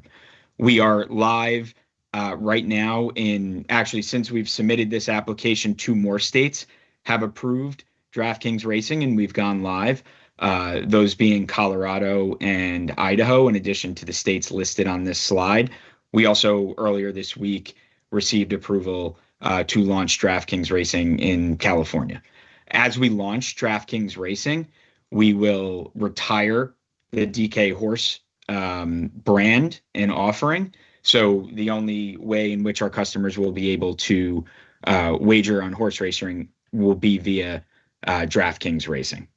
So if we go to the next slide, some of the key compliance issues that staff had raised with us that we have discussed and laid out in the slide deck here, just to go over those, are know your customer and geolocation procedures. Will now follow the sportsbook procedures as far as verification, as well as the residential address for our customers, given the significance of residency in connection with the horse racing industry. Our age restriction controls. We will not have a standalone application with DraftKings Racing at this time. So there will be 2 ways in which customers are able to wager on DraftKings Racing via the sportsbook. Only customers that are 21 plus will be able to access the sportsbook and wager in the sportsbook. And then we will have a standalone website that is racing specific. Customers that are 18 plus will be able to wager on the website. We have, as part of the DK Horse offering, been accepting customers that are 18 plus in accordance with the requirements of the state of Massachusetts, but they will only be able to participate on DraftKings Racing via that standalone website for racing. And we have not and will not be marketing to that 18 to 20 year old cohort. Chris, can I just interrupt you for a second? It doesn't Sure. look like your slide deck is advancing, at least on my screen. So just for purposes of this being Yes, recorded, we just want to make sure we're corresponding the slides to what you're saying. That's all. Thank you, Justin. So what slide are you seeing right now? I'm 1 of seeing- 8. We're seeing 1 of 8. Brad, are you sharing your screen? Yeah, we're at 2 now. Okay, so it says DraftKings Racing key topics. Hold on. We'll try it another way.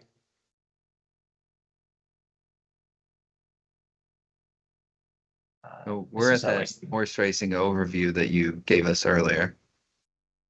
Okay. So Brad, if you can go to the next slide. We are making best efforts to do so. Are we on key topics now? Key topics. Yep. Okay. All right. Okay. Apologies for that. So everybody This can is see why key I'm a topics. lawyer and not an IT specialist, so apologies to the public out there. So I was just about to jump into the funds treatment. So on DraftKings Racing, the customers will see one balance. So it will be a unified balance versus what we have right now with DK Horse being a separate wallet that needed to be funded separately. Customers, when they open the sportsbook app, they'll see that one balance available for sportsbook and horse racing. We, on the back end, will be able to account for the distinct play and where funds are being located via our ledger. They'll be tagged with either racing or sportsbook. We will also, from a deposit and funding method perspective, we will not be accepting credit cards for DraftKings Racing. aligning with DraftKings practices across the company. And as part of our migration, so when we launch, if we are approved to launch DraftKings Racing, we will be migrating DK Horse accounts to DraftKings Racing, to the customer's corresponding DraftKings Racing account, and any funds that are available in DK Horse will be moved over to DraftKings Racing. With DK Horse, we have accepted credit cards while that product is operated. What our approach in the migration is that any customer who has used a credit card at any point on DK Horse, regardless of playthrough, regardless of other deposit methods, if a balance is transferred over to DraftKings Racing, those funds will only be available for withdrawal. They will not be available for play.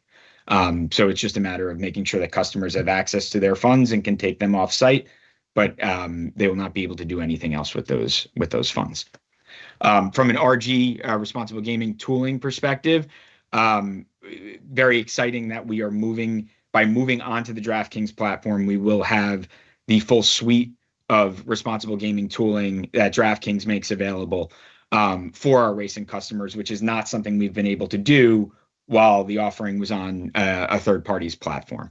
So to start, just for clarity, the wagering limits will not be available specifically to horse racing. That is on the product roadmap, and we are actively working on getting that integrated. I don't have a timeline for that, but it is a priority for our team, and I expect it to be part of the DraftKings Racing offering in short order and made fully in line with all of the other tools. But even with this initial step, it is a significant improvement over the tooling that was available. So we are excited to make that available to our customers. And finally, the tax reporting. Mr. Chairman, sorry to interrupt you. Commissioner. Mr.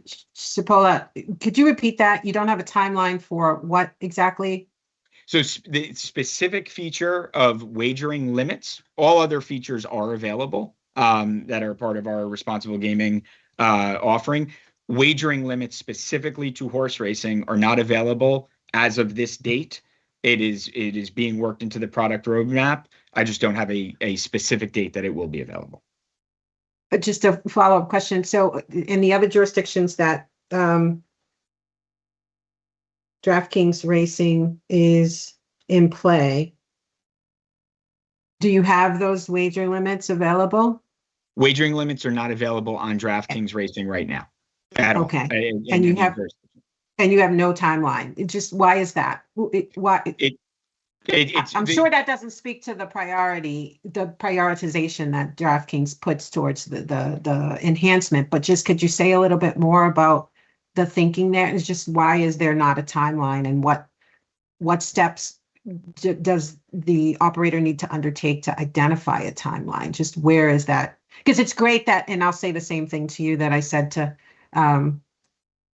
Caesars, much appreciative of the voluntary enhancements to RG.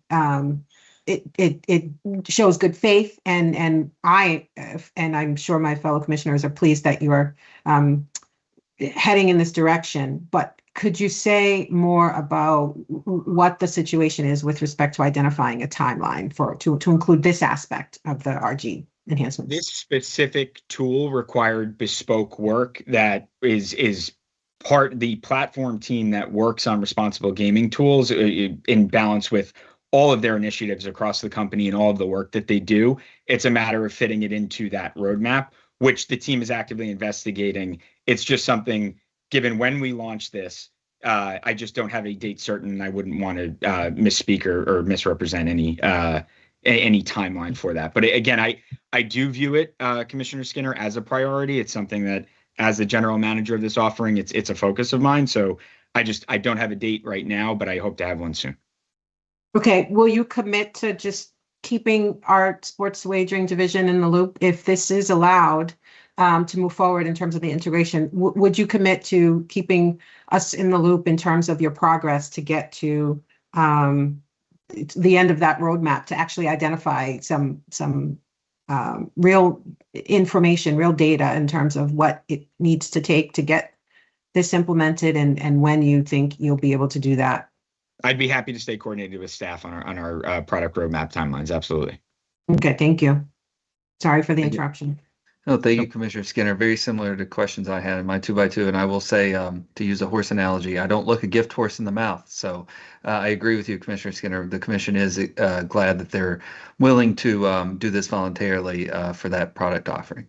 Yeah, it's one thing though to say they're willing to do it, but totally different ballgame when it's followed with, but we don't know when. So that's just the point I'm trying to drive home, is that, grateful for the enhancements, but really just looking to see some movement in the shorter term.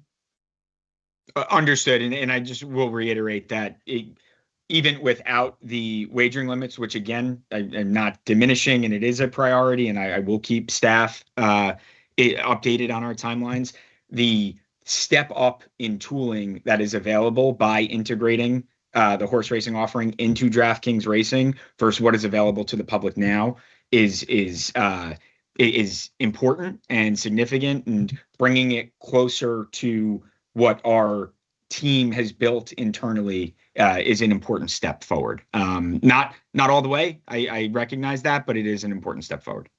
Absolutely. And I do not mean to diminish any of that work that you've undertaken thus far. Thank you. And the last area that we wanted to address based on our conversations with staff was the tax reporting separation. Churchill Downs, as part of that settlement process, that part of our long-term agreement, they will continue to submit all of the required reports from tote to Suffolk Downs. That will not change that process. And as I mentioned previously, via our ledger system, our sportsbook and racing liability reporting will remain separate and be fully accountable. If there's no questions on these topics, I can just go through a few slides on the offering itself and what that looks like. Thank you. So this is really, at its core, what you're looking at here is the DraftKings Racing homepage. If you went to the standalone website or you landed on the racing page within the sportsbook, you'd see something very similar to this, where it's the one-stop shop for everything racing. And the important piece is that it looks and feels very much like a DraftKings offering, similar to what other verticals, i.e. the sportsbook, and what other sports looks like.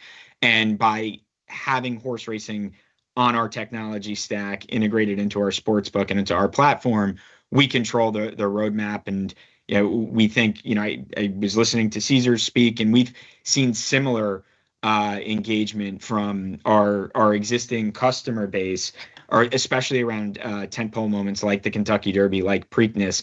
We've seen a real increase with the engagement, and it's exciting for a sport like horse racing to have increased visibility. And that's what we think this integration does. And we've seen it in the data year over year in the states where DraftKings Racing was live for the Kentucky Derby, for Preakness, significantly more engagement around the sport. So it's exciting for the sport long term. And in this homepage, we have all of our features. As I mentioned, we especially given our customer base tends to skew not a horse first player, more of a sports bettor first. We have education videos around how horse racing wagering works, parimutuel nature of the offering, and just the different bet types that are available. So we're really taking time to try to educate our customers on, when they engage in horse racing, what that looks like. Brad, can you please go to the next slide? So this is just again, look and feel like DraftKings, like our other offerings. This is our tracks page. We have all of the tracks that were available on DK Horse will be available on DraftKings Racing. And then Brad, the last slide. Or actually, I think there's two more. So it is just how wagers can be built, similar functionality to our sportsbook with our bet slip, and races can be watched inside the racing page or in the sportsbook app. And then our My Bet section, similar to sportsbook, it will show the same way. So again, we're very excited at the possibility of bringing DraftKings Racing to Massachusetts. And thank you again for your time, and happy to answer any additional questions if anybody has any. Thank you, Chris. Questions, additional questions for Chris?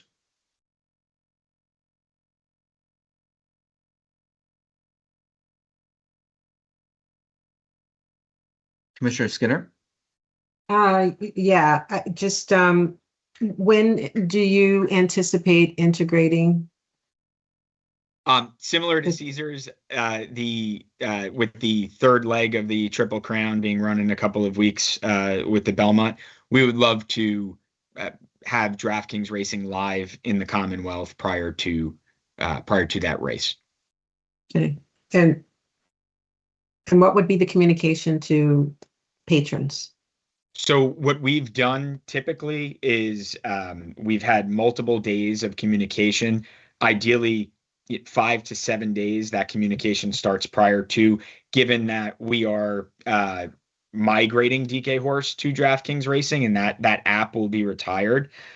We start those communications letting customers know that DraftKings Racing is coming on X date. And if you'd like to take your funds off of DK Horse, you are able to do so. If you don't, those funds will be migrated over to DraftKings Racing and they'll be available at DraftKings Racing. So we send multiple communications over that week period to let them know we've done this in other states. And then if on the cutoff date, there's still funds in their account, at that point, we transfer those funds over and that's where the customers will access them. Okay, and again, my last question, did you experience any issues with integration in any of the other states? We have not. We have not had any issues. One of the features that we have had with DK Horse, while it's a separate platform and separate funding that was controlled by Churchill Downs, we did implement single sign-on a few years back, meaning that you can use your DraftKings credentials to access DK Horse. So there's already that account matching, and that if somebody was participating in DK Horse while they established an account with Churchill Downs, they also have a DraftKings account. So the matching of that has helped with the migration, and we have not seen any issues. Thank you. Thank you, Commissioner Skinner. Any further questions for Chris? It makes sense that you're trying to get that third thing in the triple leg, and I know that we had some additional work to do on our side, which prohibited those first two, but as you know, we're pretty thorough around here and rigorous. But you'll be ready for next year. Yes, Commissioner Broder. Really, maybe to add on to what you said, and what we heard from our consultants a little while ago about the increasing velocity of betting. The one thing that I'm excited about, when I'm usually a little bit leery of any market expansion, is additional exposure and access to horse racing, and the pace of it is different, right? I think the pace of the wagering is different, and so to see this particular part of the marketplace, which arguably has challenges compared to other segments, I think is a good development, and I'm glad to see the approach that both of our operators that are presented here today are taking, both to create the integrated app, sure, but also being mindful of the additional access to the RC controls. I think that's a great development.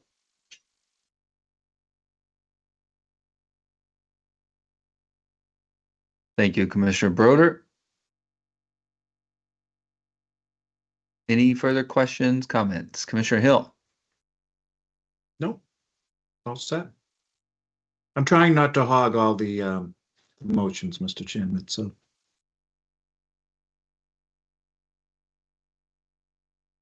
Well, if that's the end of the discussion, we do have it marked up for a vote, and Commissioner Hill is trying not to hog all the motions.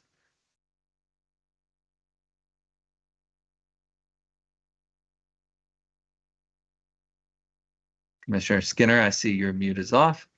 I move that the commission approve DraftKings' request that its racebook, previously named DK Horse, be integrated into its sportsbook as DraftKings Racing, as included in the commissioner's packet and discussed here today.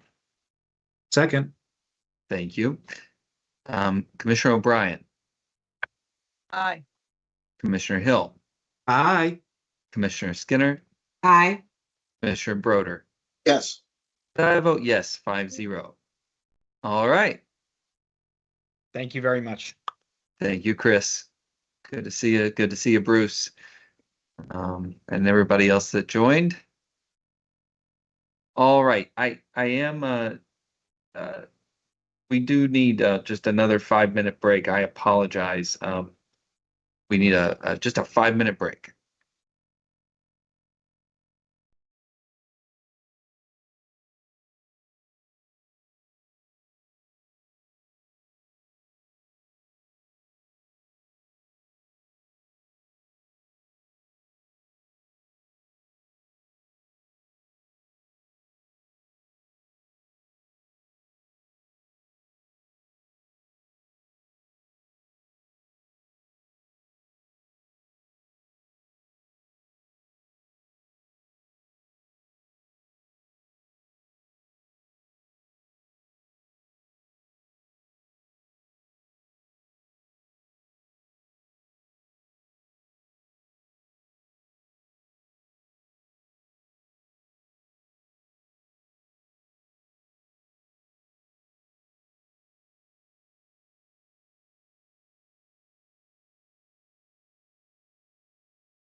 Thank you, Connor. Good afternoon. This is a reconvening of the Massachusetts Gaming Commission. We're hosting this meeting virtually, so we will do a roll call. Good afternoon, Commissioner O'Brien. Good afternoon. Good afternoon, Commissioner Hill. Good afternoon. Good afternoon, Commissioner Skinner. Good afternoon. And good afternoon, Commissioner Broder. Good afternoon. All right, so we left off on sub-item D, and for that, we're going to turn it over to Nate Saylor. Good afternoon, Chair and Commissioners. Today we have DraftKings request to approve alternate methods of KYC for ID scan with selfie and manual review. The Commission's Regulation 205 CMR 248.04 subsection 4 requires that the sports wagering operator shall at the time of account establishment utilize identity authentication questions that require a patron to provide information known only to the patron through security questions, unless an alternate method of authentication is approved by the Commission. These types of questions are commonly referred to as knowledge-based authentication KBA questions. DraftKings uses a previously approved method that consists of personally identifiable information PII verification, device authentication, and KBA questions. DraftKings is requesting to approval of two alternate methods: one, ID scan with selfie verification, and two, manual review. DraftKings uses ID scan with selfie as an alternate method within a waterfall approach in the first instance, depending on the circumstances. Adding these two alternate methods to their KYC model will consist of PII verification, device authentication, KBA questions, ID scan with selfie, and a manual review. The Sports Wagering Division and the Gaming Technical Compliance Team recommend that the Commission approve DraftKings' alternate methods of KYC. DraftKings would like to meet in an executive session to discuss this, and all are on the call if there are any questions. Thank you. Commissioners, do we anticipate asking some questions about this? If so, I'm going to read some language in. All right, I'm getting yeses.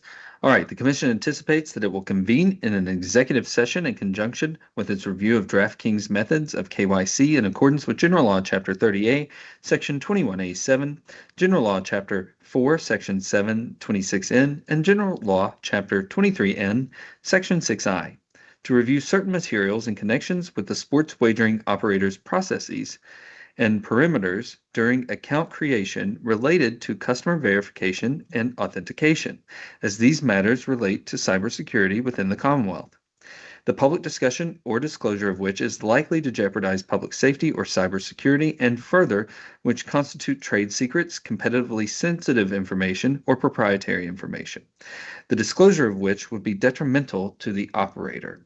Would we like to enter in to discuss this KYC method? So moved. Thank you. Thank you. Commissioner O'Brien. Aye. Commissioner Hill. Aye. Commissioner Skinner. Aye. And Commissioner Broder. Yes. And I vote yes, 5-0. I know a while to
public session after a conversation with DraftKings. One and one second, executive. Chair. We just got to go live.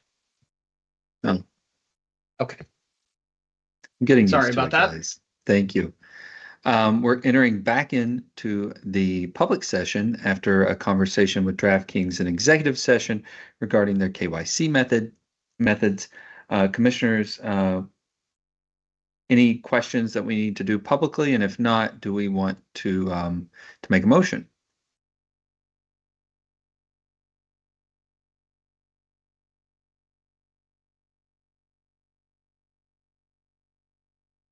All right, hearing no questions.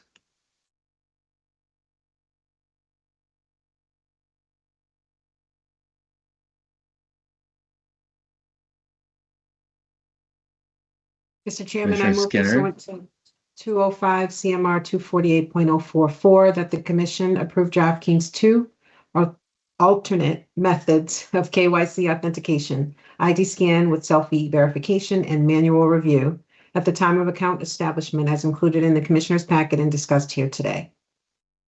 Thank you. Second. Second. Thank you. Commissioner O'Brien. Aye. Commissioner Hill. Aye. Commissioner Skinner. Aye. And Commissioner Broder. Yes. And I vote yes, 5-0. Thank you to DraftKings and to the team. All right, I believe we are going to do some house rules, and for that, we're going to turn it over to David Harrison. Good afternoon. Good afternoon, Commissioners. So the house rules coming today are coming from Penn Sports Interactive, or PSI, beginning on page 236 of your packet. These house rules revisions include updates to their baseball and golf sections, along with the addition of hypothetical matchups and some clarifying language for settlement purposes. Starting with their golf revisions, PSI updated their golf-specific market rules for the following. Winning score and winning margin, they added clarification where if a tournament is reduced from the scheduled number of holes, then all wagers on the markets will be deemed no action and refunded. For a round leader and round top X finish, PSI added clarification that dead heat rules apply for these markets and that wagers on these markets will be deemed no action if the round is not completed. To make or to miss a cut, they added that a tournament cut must be in place for these bets to stand and that this applies to the first official cut of the tournament. For a player number of birdies, pars, and bogeys in the round, they added that the wagers will be graded on the official tournament stats and that if a player does not complete the round, then all bets will be deemed no action and refunded unless the outcome of the market is already determined. For player round score, they added that all bets will be deemed no action and refunded if the named player does not complete the round unless settlement has already been determined. Continuing with golf, PSI updated their incomplete events market to clarify that in the event that a tournament is reduced from the scheduled number of holes, wagers on outright markets will be graded to an official result. Under these conditions, wagers accepted on any golfer after the official counted final shot is played will be deemed no action and refunded. Updates to the general market rules for golf include clarification that if a tournament is shortened and some holes are played which do not contribute to the final result, all wagers will be placed after the last official shot will be deemed no action and refunded, except for wagers on markets which have already been determined. So an example of this would be if on Sunday 5 pairings started the day, played 5 holes before a storm rolls in, and the tournament officials decide to end the tournament and that the official results will be based on the first 3 rounds, and the holes played by the pairings on Sunday do not count toward the official results. Moving on from golf, PSI also updated their general market rules to include a hypothetical matchups, where markets will sometimes be posted for games, series that have not yet been determined, including potential playoff games, series, or championship matchups. In the event that these matchups do not take place, all bets will be deemed no action and refunded. So another example for hypothetical matchups would be for the Red Sox versus Dodgers World Series matchups, and these wagers would be refunded if that matchup does not take place. Updates to their baseball-specific market rules clarify that player prop wagers will be deemed to have participated in an event if the starting pitcher throws the first pitch for their team and a position player or designated hitter are in the official starting lineup and make at least one plate appearance, with an intentional walk being considered a plate appearance. This update also applies to the MLB All-Star Game player props, with the additional clarification that all bets will be graded on 9 innings of play, with the only exception of moneyline bets, which will include a potential tiebreaker. PSI also updated their draft market sections for their general market rules to clarify that all draft markets will be graded when the pick is announced. And the last update to the PSI house rules are for football in play section, which provide clarification on the team drive markets that an offensive drive ends immediately upon a turnover. So that concludes the revisions to PSI house rules. The sports wagering division recommendation is to approve these house rules revisions submitted by PSI. Seb Gazarian of the PSI team is here to answer any of your questions if you have any. Thank you. Thank you, David. Commissioners, questions for David on this set of house rules?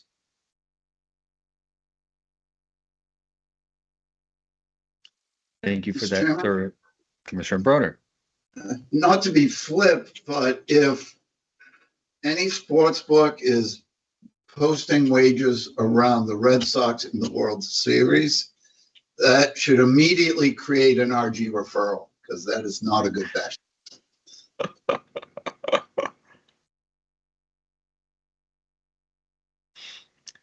A little commentary on this season.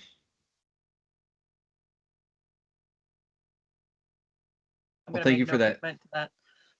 What was that, Commissioner O'Brien? I won't comment. Just All make the right.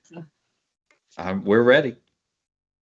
I move that the commission approve the updates to Penn Sports Interactive's DBA The Score Bet house rules as included in the commissioner's packet and discussed here today. Second. Thank you. Commissioner O'Brien. Aye. Commissioner Hill. Aye. Commissioner Skinner. Aye. And Commissioner Broder. Yes. And I vote yes, 5-0. All right. Thank you to PSI and to David. We're next going to turn it over to Griffin Minuti, who has some house rules for Bally's, I believe. That is correct. Thank you, Commissioner, and good afternoon to all the other commissioners. So as detailed in the memo and the exhibit beginning on page 243 of your packet, Bally's has submitted some updates to the house rules. These changes include modifications to the general rules that further clarify bet settlement policy and cash out availability, as well as some minor revisions to the sport-specific sections. So the first change begins under the voiding of bets section. Here, Bally's has added language to clarify circumstances in which a bet would be void either due to obvious error in the offering or should they cease operating within the bet's applicable jurisdiction. The next revision falls under the common terms of reference section. Here, Bally's has added a disclaimer for cash out functionality to inform patrons that this functionality is not eligible for bonus bet wagers, which is just increased transparency for the patrons there. Moving on to the modifications under result settlement. Your exhibit will show that Bally's has reworded some of their language for clearer explanations regarding the settlement policy in the event of a rescheduling. They have also outlined the payout calculation for dead heat rule settlements with multiple examples of the calculation to the benefit of the patrons. And that would be all the general rules changes. Next are the sport-specific sections, which are relatively brief. Starting with football, Bally's has added language to further outline the settlement policy for NCAA matches with shortened quarters and for wagers on the drives, crosses, X yard line market. And then following football, moving down the exhibit, you will see the tennis and racket sports section has been renamed to simply racket sports. Following this mixed martial arts section, Bally's has added 5 descriptions here for potential outcomes of an MMA bout. And finally, there is the snooker section where Bally's has added language to clarify the settlement policy for circumstances involving a re-rack on a specific frame, or for bet offers involving multiple occurrences by a specific player or team. That actually would conclude all of the changes that were submitted by Bally's. Kim and Helen are here from the Bally's team to help answer any of your questions. And after thoroughly reviewing these proposed changes and comparing these rules and markets against other operators' house rules, our division does find that this update provides customers with enhanced clarity and transparency. We have also confirmed that these house rules have been approved in 5 other jurisdictions already. So therefore, we do recommend approval of these changes today. Chair. Thank you, Griffin. Questions, comments for Griffin regarding Bally's proposed changes to their house rules?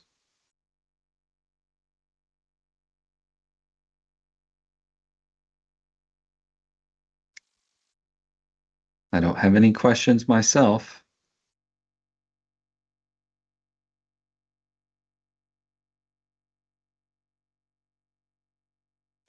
We do require a vote for this one, so anybody's interested in that?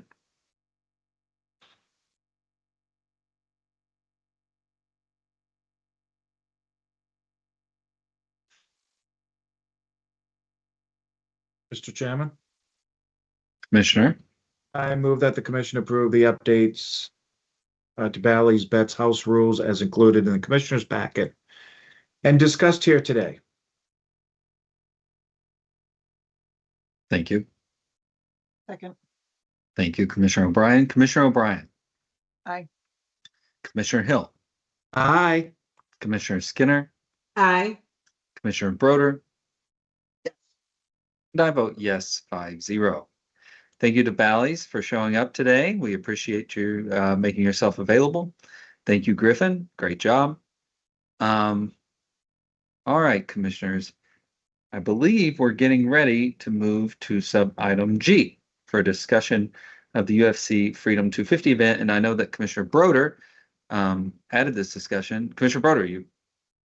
Thank you, Mr. Chairman. Before we hear from Mr. Stefan, I'd just like to provide some context and about what we're talking about, and perhaps what we're not talking about here today. And Connor is going to share screen so you get a little bit of a sense of some of the promotional materials that have been involved.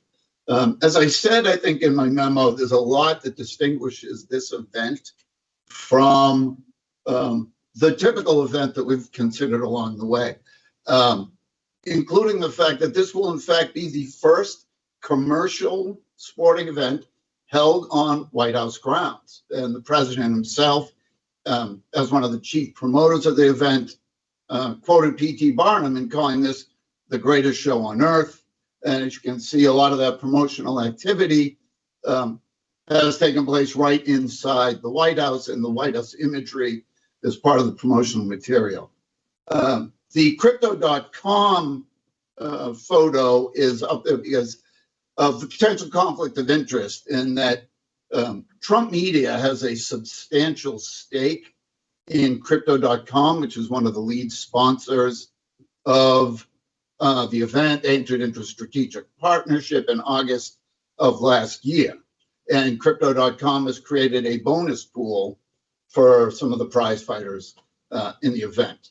The Trump family is investing over $23 million in combat sports, though not directly into TKO or UFC. And this is something that came up after my initial request to sports wagering to take a look at this, and that is the pay-to-play aspect of this event. So federal law actually prohibits charging admission for events on the White House. So as you can see from this slide, the promoters have developed a sponsorship program that actually does, in fact, give you access to cage side seats in addition to many other amenities. For the last year or so, this event's been talked about as a free event, and some of it is terrific in that it involves free entry for a lot of members of our military, and I think that is certainly to be commended. However, on the flip side, there is a very much a pay-to-play attitude approach to what's going on here. As a matter of interest, the Republican lobbyists have spoke about this publicly and talked about how this sponsorship enterprise is run through Trump campaign financing. The direct quote would be, the Trump fundraising team is raising money for it, according to a lobbyist who spoke to NBC News. It's basically been added to the list of approved entities to give undisclosed money to and get credit with Trump. The high-priced corporate buy-in serves as a de facto political contribution along wealthy donors and corporate entities to secure proximity and to gain favor from President Trump. I will admit, I find that offensive and inappropriate. That having been said, what my memo asked about is particular to event regulation, because there is a district combat sports commission that typically would regulate these kind of events in the district. However, UFC is not using them to be the regulator of the event. They have a consulting relationship with the Association of Boxing Commissioners. And that, if you've had a chance to review the memo from Mr. Steffen, is what the focus is here today. And I think that is a very appropriate matter for our consideration. So with that as a lead-in, should you agree, Mr. Chair, to turn it over to Mr. Steffen, who can go over the memo and the regulatory aspects of how this event is going to be staged. Thank you, Commissioner Broder. He's on the agenda. Happy to move to Mr. Steffen. Andrew. Yeah, thank you. Good afternoon, Commissioners. The memo beginning in your packet, page 248. As Commissioner Broder stated, I will be providing a factual overview of the upcoming event scheduled for June 14th on the South Lawn of the White House. As outlined in the memo, this event does differ slightly from a standard UFC event, as it is being held on federal land or property and is not proceeding under the oversight of a traditional state athletic commission, such as the DC Combat Sports Commission. The event is expected to follow standard UFC structure under the Unified Rules of Mixed Martial Arts as developed by the Association of Boxing Commissions and Combative Sports, or the ABC. According to information provided by Integrity Monitoring Group IC360, the bouts are expected to count towards the fighter's official professional records as they would in a standard UFC fights. And IC360 is not aware of any planned rule modifications or deviations from the standard unified rules. This information was also confirmed with representatives from the UFC as well. After it was raised at the agenda setting late last month, Commissioner Broder did request our division to address 3 specific questions regarding the event's oversight structure. First, whether it is appropriate to conclude that the UFC is effectively serving as a self-regulator for this event. Based on our review, there is no traditional state athletic commission exercising statutory licensing or enforcement authority over this event. In a standard UFC event, a state or tribal athletic commission would typically license participants and officials, conduct medical oversight, assign referees and judges, enforce applicable rules, and certify official results. For this event, the UFC is primarily responsible for implementing those operational standards.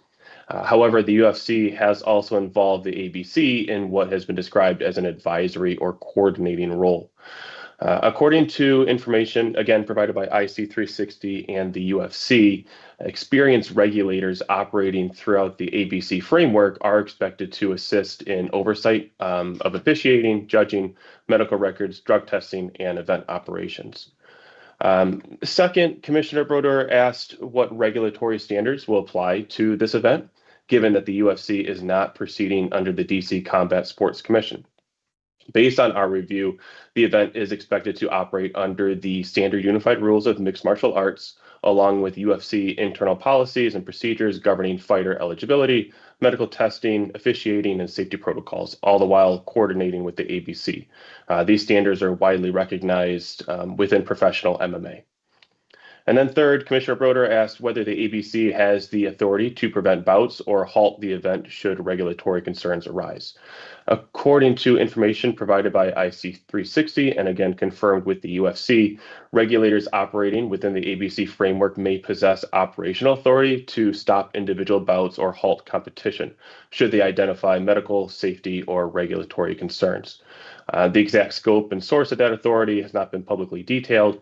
However, the UFC has also added they are complying with every regulation and operating as if there were a state athletic commission. Aside from the three questions posed by Commissioner Broder, we also reviewed additional integrity and security considerations associated with this event.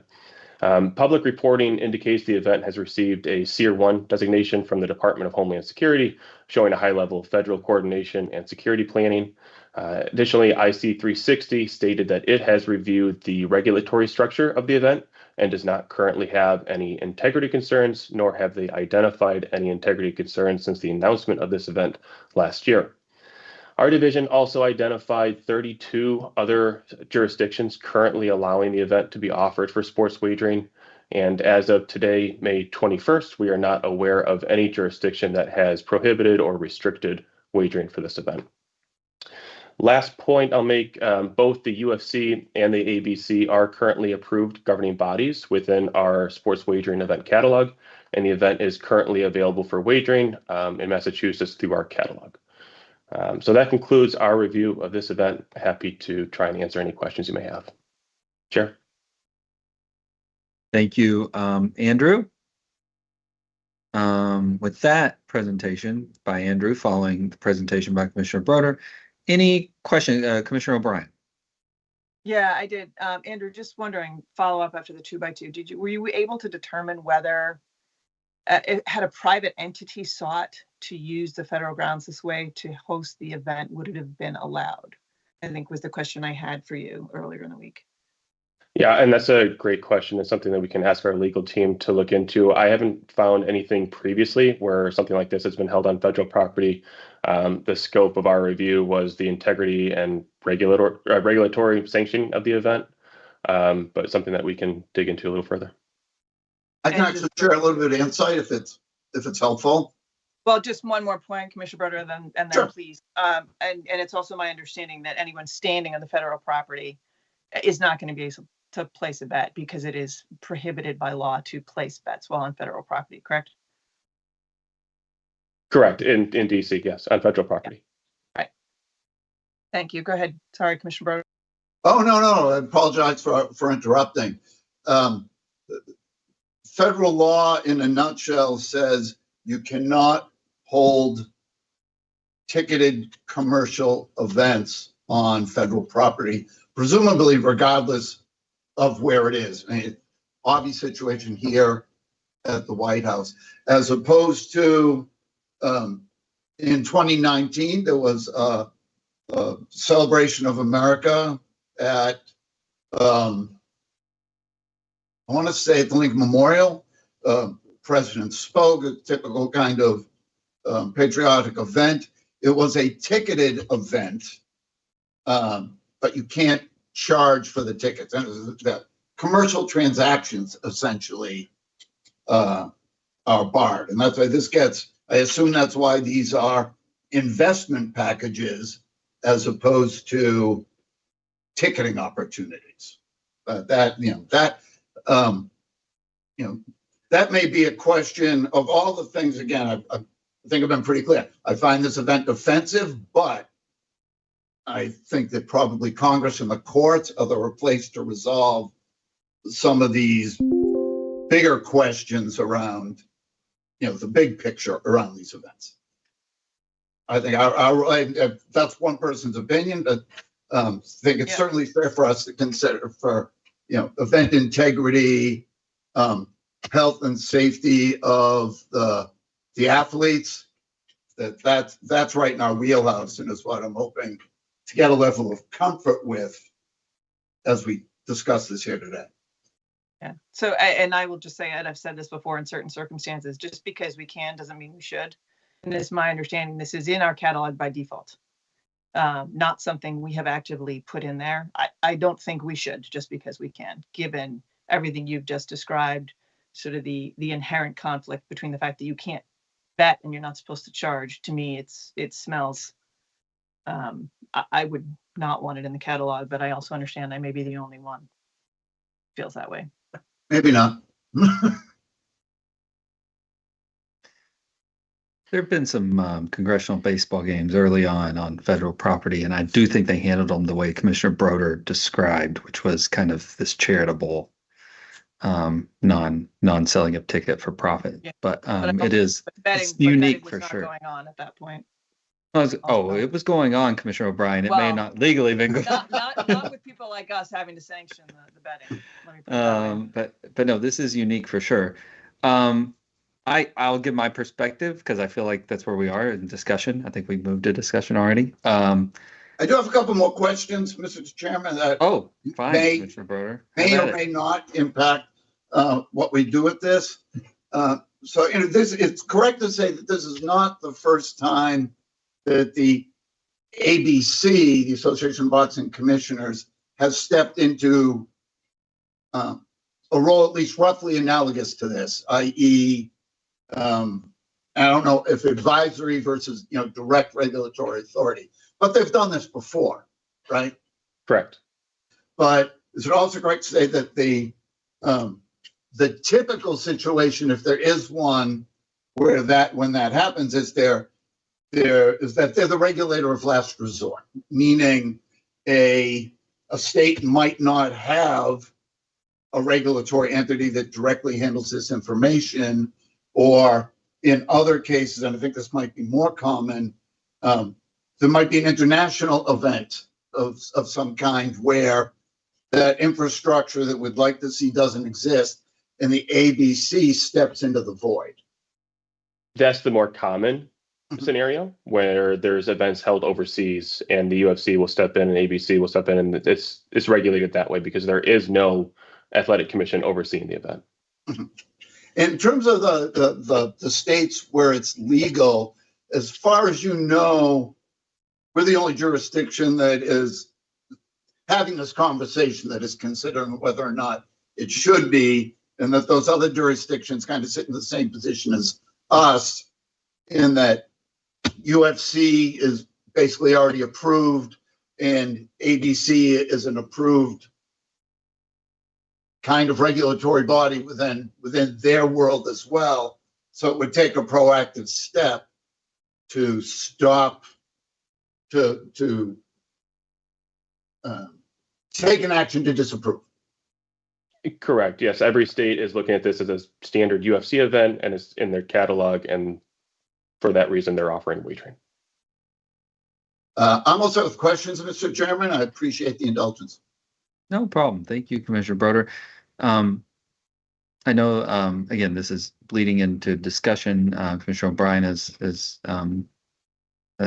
asked her question and given a comment. Commissioner Broder, Commissioner Skinner, Commissioner Hill, anything to add or any questions?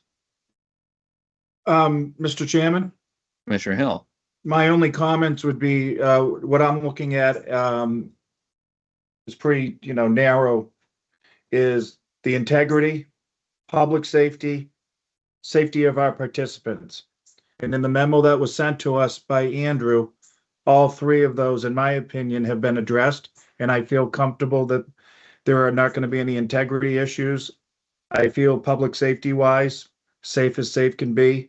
And with the safety of the participants, I have no issues that they're not going to address the safety of our participants as they would in any UFC event.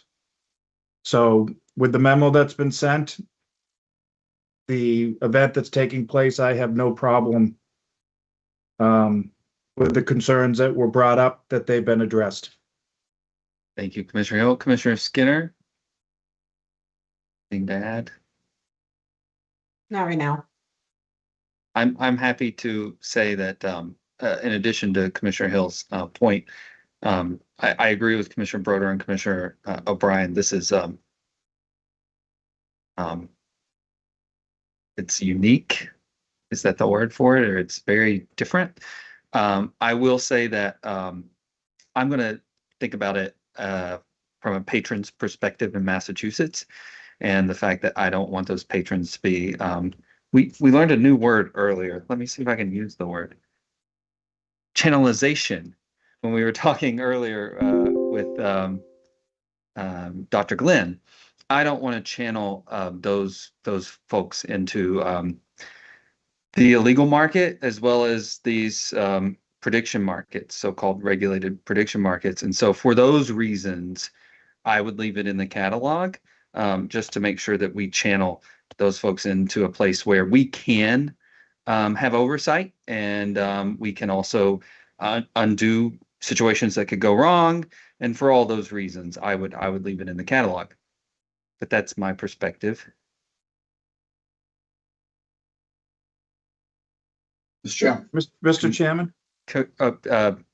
Let Commissioner Skinner, and then we'll go. Oh, I didn't realize she was up. Sorry about that. Yeah, sorry. Yeah, I could go either way. I try not to politicize things, but this one's really hard.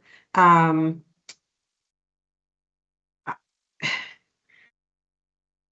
want to look at this. I want to answer the narrow questions that have been put to us, and they have been answered to my satisfaction.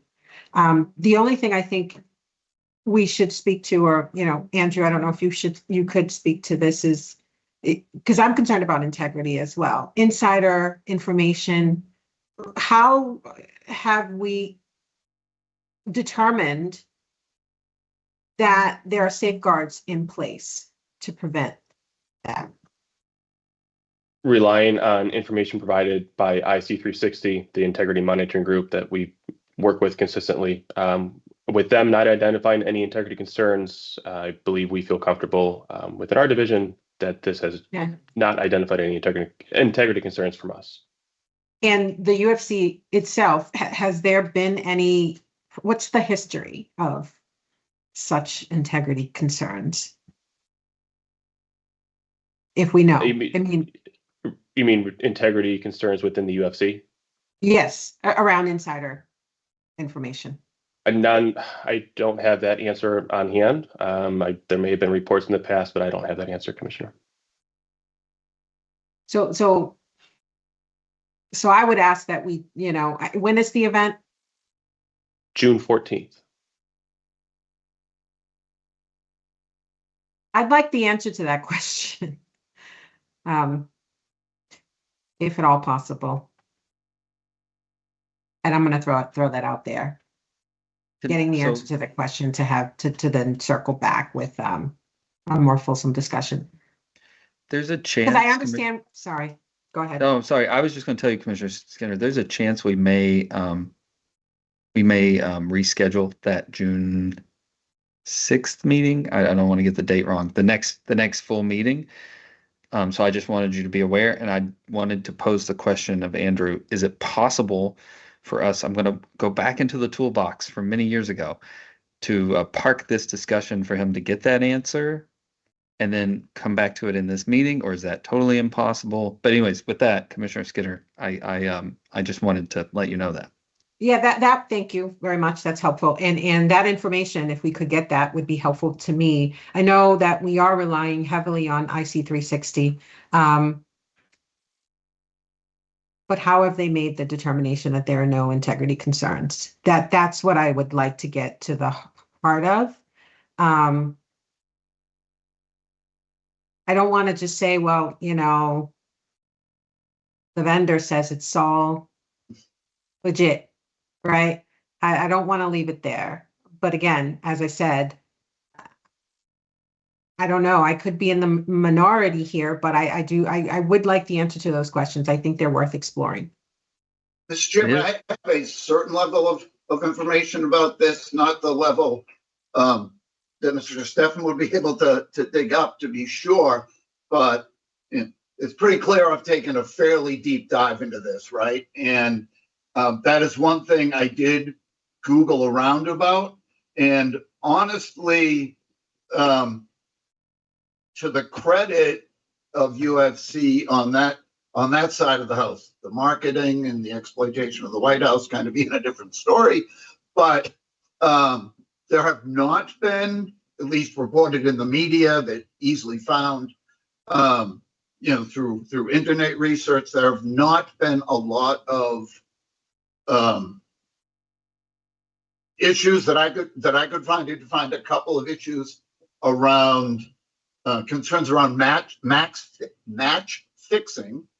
That again, quite frankly, UFC, at least in the reporting, appeared to take an active part in policing those concerns, cooperating with regulators, and to the extent that that may or may not have taken place, they seem to have expressed an attitude that would ultimately be bad for business. For that, that they do, have a reputational interest in making sure things are on the up and up on a match by match basis.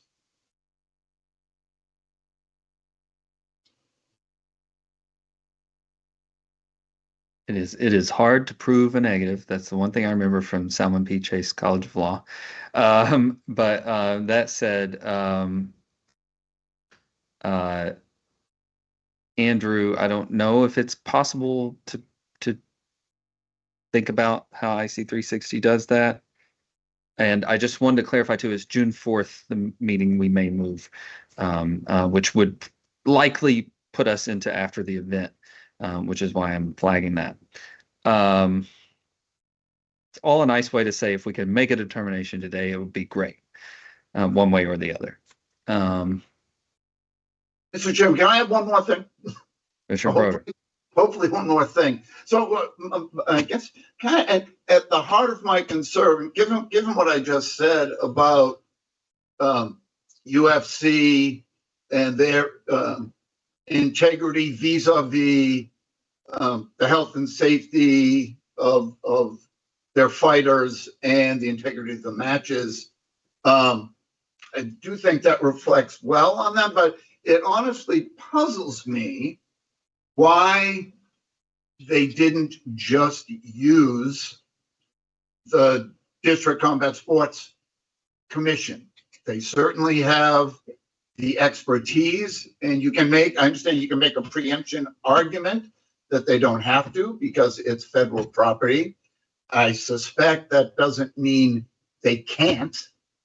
And, this idea that you can choose your own regulator, I find that troubling as a precedent for anything moving forward. We have very well-established local commissions that do this work. I'm not sure I would have brought this forward in this way had they just said, yep, it's in the district. They're a regulator. It's clear in the, that their mandate within their regulations, as authorized by the council and the mayor, are to protect the integrity and public health and safety of the fighters. And yet they chose affirmatively to essentially, get a consultant and self-regulate. I'm not sure that'll lead to a bad result in this case, but I think it's a terrible precedent to set. All right, so I guess I'm where I am. I'm giving Andrew. If you're ready to step in, I'm giving you a second. I'm trying to give you a second to gather your thoughts. But the taking all of it true, the points that Commissioner Broder, if we take it all true, Commissioner Broder and Commissioner O'Brien pointed out, I guess I would say I still like the idea of the MGC having insight and oversight into offering that, so then we can actually, if the worst case scenarios happen, we can actually undo the bets. We do it all the time. We've done it with mistakes with the NCAA. We've done it multiple times. So I actually think that if to me, the argument that this could be really, really bad or really, really problematic actually cuts for making sure the regulated market is available to the citizens of Massachusetts. So that's how I cut the argument either way, right? Either it's a great event that there's no issues with, in which case, great, we offered it through the legal regulated market, or the opposite. It's actually bad, and we can undo it. We can investigate it. We can continue to have eyes on it through IC360. So that's just my position. I don't think I'm going to come off that position, to be clear. But with that said, I want to make sure everybody has the information they need to make a decision.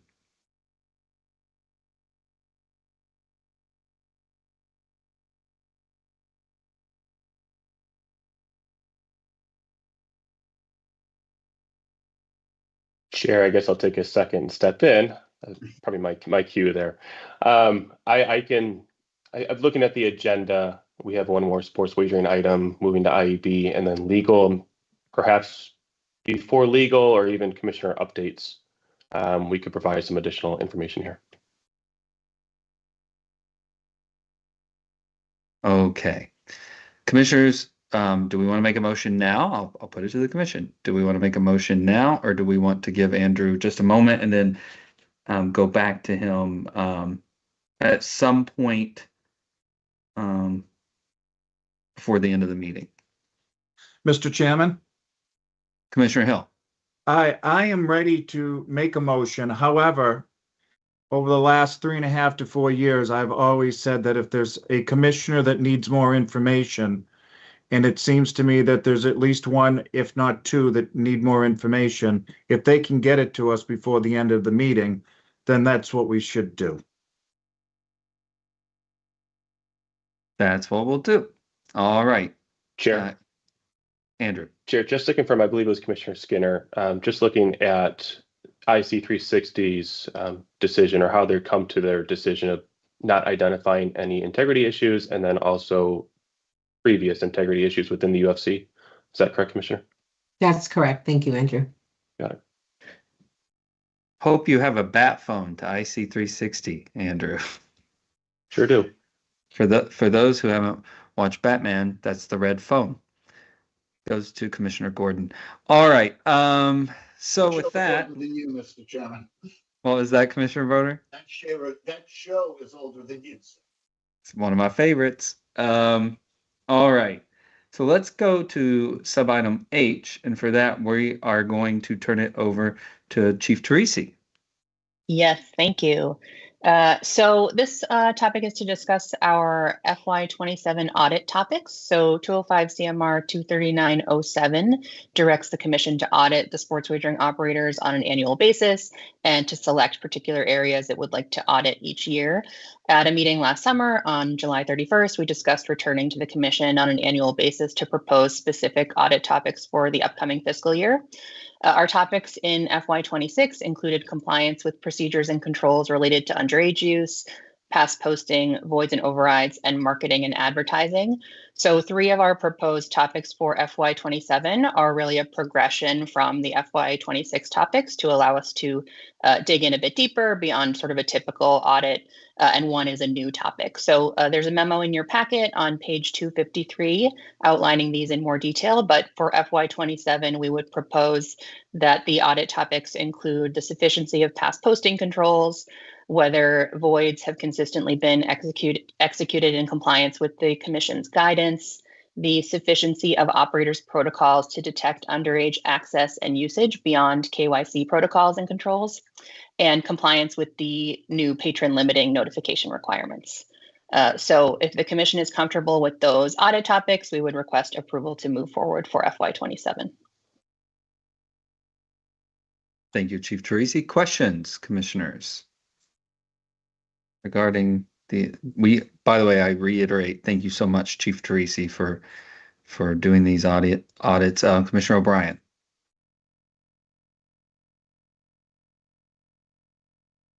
No, I've spoken with them about it. I don't have any others that I think I would throw in. I think it's a good overview of what to put on the audit list. Thank you. Commissioner Skinner. So I had a couple of questions that I posed to Chief Teresi offline, and I'm satisfied that she's addressed the question more publicly or more directly, in that although there's seemingly overlap, there is overlap in the topics that we selected for FY26 and the new proposed topics. It is in line with the generally accepted auditing standards. And so I'm satisfied that we are not duplicating work, but instead progressing in the review. So I'm set to move forward, and I can offer a motion if we're ready. I think we're ready to go. I'm getting thumbs up.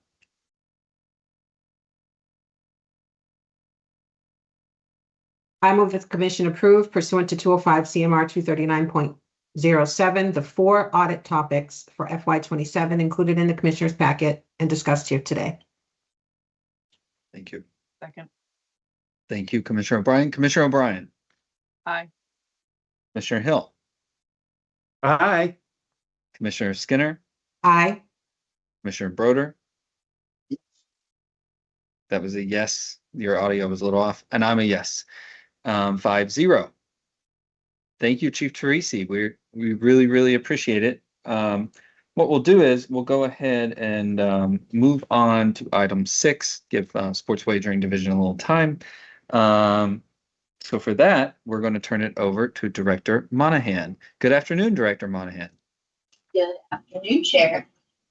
We have 2 items for you today, both coming out of licensing. For the first, it's a request from EVH for a service registration exemption, and for that, I'm going to turn it over to Rich Lawless.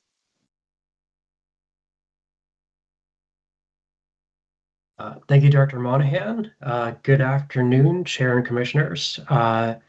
First item I have for your consideration today, this is an exemption request from Encore Boston Harbor to exempt a new position that they're adding.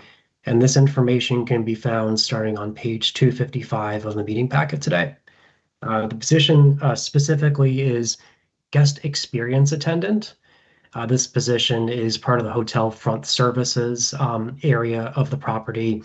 So the position would basically only be in the hotel reception area. It wouldn't be in any of the gaming parts of the facility. The basic job responsibilities for this position, collecting and returning lost items to guests, assisting with printing services. Largely, the position is going to be about helping guests navigate the valet parking machine, like ticketing machines. They have these kiosks, and just answering general questions about the valet service. And if needed, greeting guests and just kind of covering general front desk customer service. We reviewed the application materials submitted by Encore. We found everything to be complete. We also took a look at some of the similar type positions in that same physical area that have already been exempted. Things like bell attendant, coat check attendant, door person, valet parking booth attendant, valet attendant. These have all been exempted and serve basically in the same physical area and similar type job functions, or ones that are adjacent to the job responsibilities of this position. So based on all that information, our recommendation for the commission would be to approve this exemption.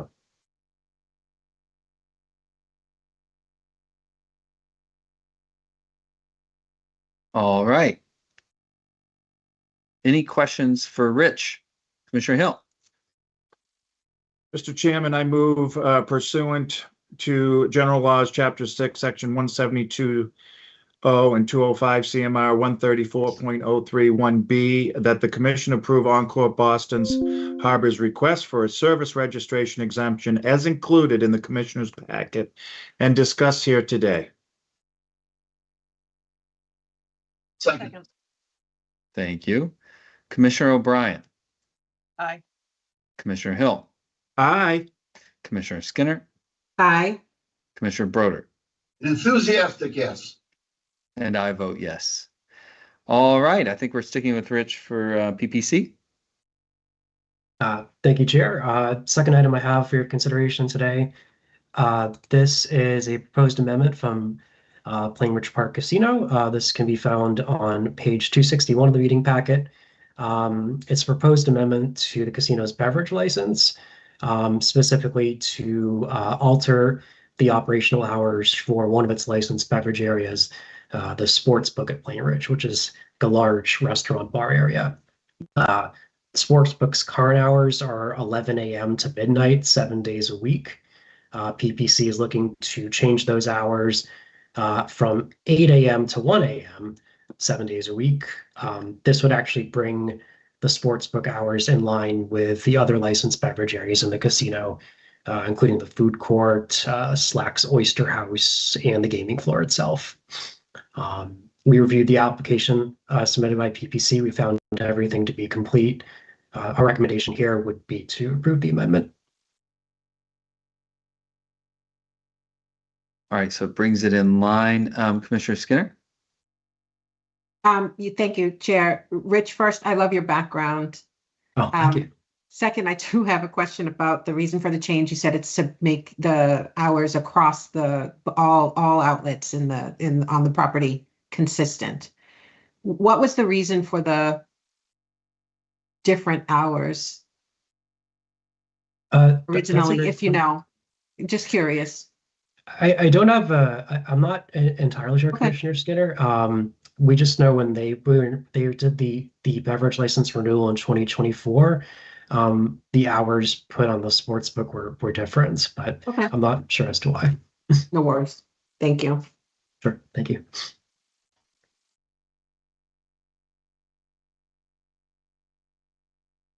Mr. Chairman, if there are no other questions, Commissioner I move- Skinner. I move pursuant to General Law, Chapter 6, Section 172 and 205 CMR 134.031B, that the Commission approve Encore Boston Harbor's request for service registry. Sorry. Let me fast forward my screen a little bit. That's okay. And start over. I move pursuant to General Law, Chapter 23K, Section 26, and 205 CMR 136.03 and 136.04, that the Commission approve the application submitted by Plainridge Park Casino to amend its beverage license to change the hours of service for the sportsbook at Plainridge licensed area. Second. Thank you. Commissioner O'Brien. Aye. Commissioner Hill. Aye. Commissioner Skinner. Aye. And Commissioner Broder. Yes. And I vote yes. I always say my favorite part of the job is signing off on those licenses. I really enjoy doing that. So, all right. Anything further, Director Monahan? That's everything for today. Thank you. All right. Thank you, Rich. Thank you, Kara. Thank you, Chair. Let's go ahead and move to item 7A. And for that, I believe we're going to turn it over to the GC, Kevin Scanlon, Councilor Stembeck, and potentially a host of other folks to talk about 205 CMR 3.00. Good afternoon, Mr. Chair. Thank you. We have one regulation 205 CMR 3.0 harness horse racing, which will be presented by Associate General Counsel Melanie Fox. Good afternoon, Chair and Commissioners. Hi, Counsel. Before you today are the proposed final drafts of 205 CMR 3.02 definitions, 205 CMR 3.28 prohibited practices, and 205 CMR 3.29 medications and prohibited substances. The packet materials can be found starting on page 266 of your meeting packets. These regulations were first presented on March 26, 2026, and the Commission voted to begin the promulgation process. 205 CMR 3.02 was voted to be enacted by emergency and was filed by emergency on March 27, 2026. All three regulations have been making their way through the normal promulgation process.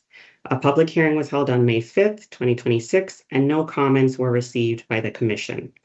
In accordance with General Law Chapter 128A, these regulations will be filed with the legislature on or about May 21st, 2026 for the required 60-day period.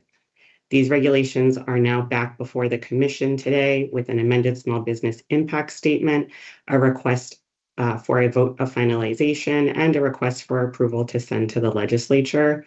And I'll just end with a brief summary of what the amendments were. The amendment to 205 CMR 3.02 adds definitions for the Association of Racing Commissioners International and the United States Trotting Association that clearly identify which versions of the rules are being used. The amendment to 205 CMR 3.28 corrects an incorrect citation, and the other changes are to fix terms that are used in thoroughbred racing and replace those terms with the terms used in harness horse racing.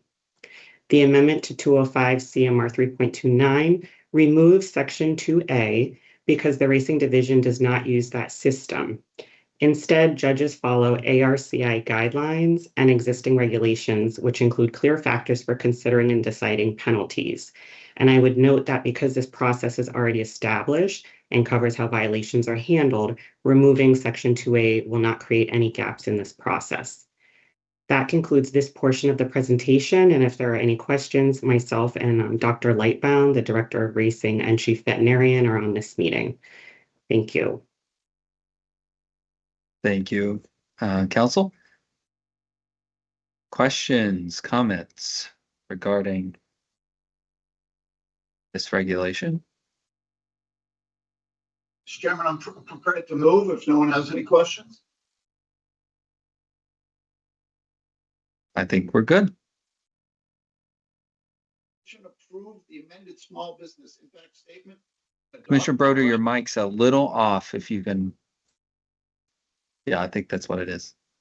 I don't know if I can do anything about that. I hear you now. All right, great. I move that the Commission approve the amended small business impact statement and adopt the drafts of 205 CMR 3.02, 205 CMR 3.28, and 205 CMR 3.29 as included in the Commissioner's packet and discussed here today. And further, that staff be authorized to take the steps necessary to file the required documentation with the Secretary of the Commonwealth and the clerks of the State Senate and the House of Representatives. Second. Thank you.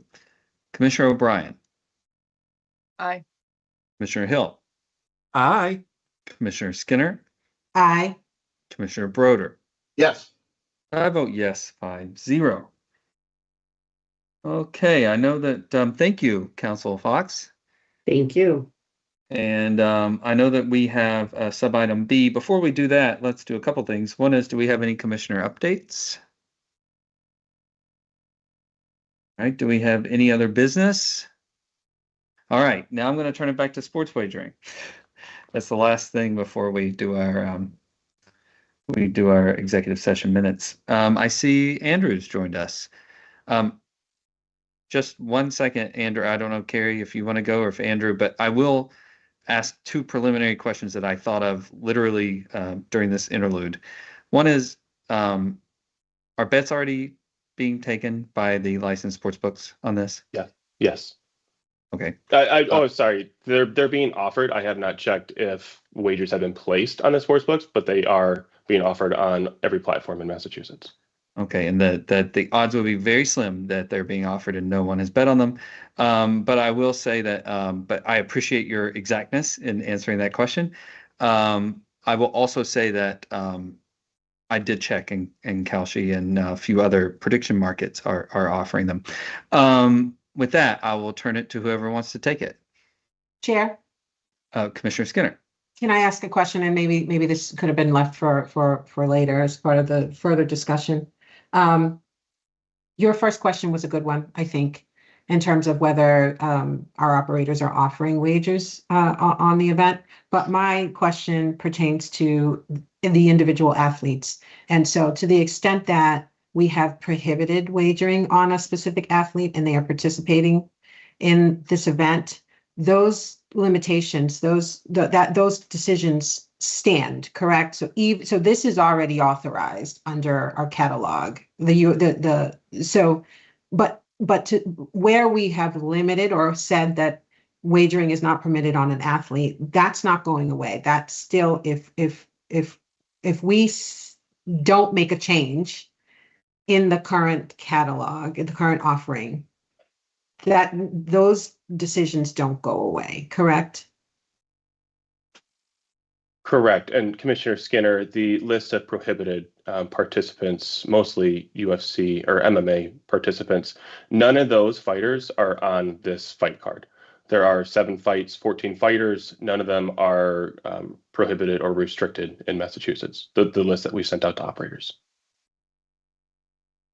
Okay, did we not restrict Peter Yan previously? Yes. Okay. Is he on the list? Well, let's just be careful because I think he's on the list. So, but I understand that the answer is that those restrictions will hold, unless I'm misreading what I'm looking at.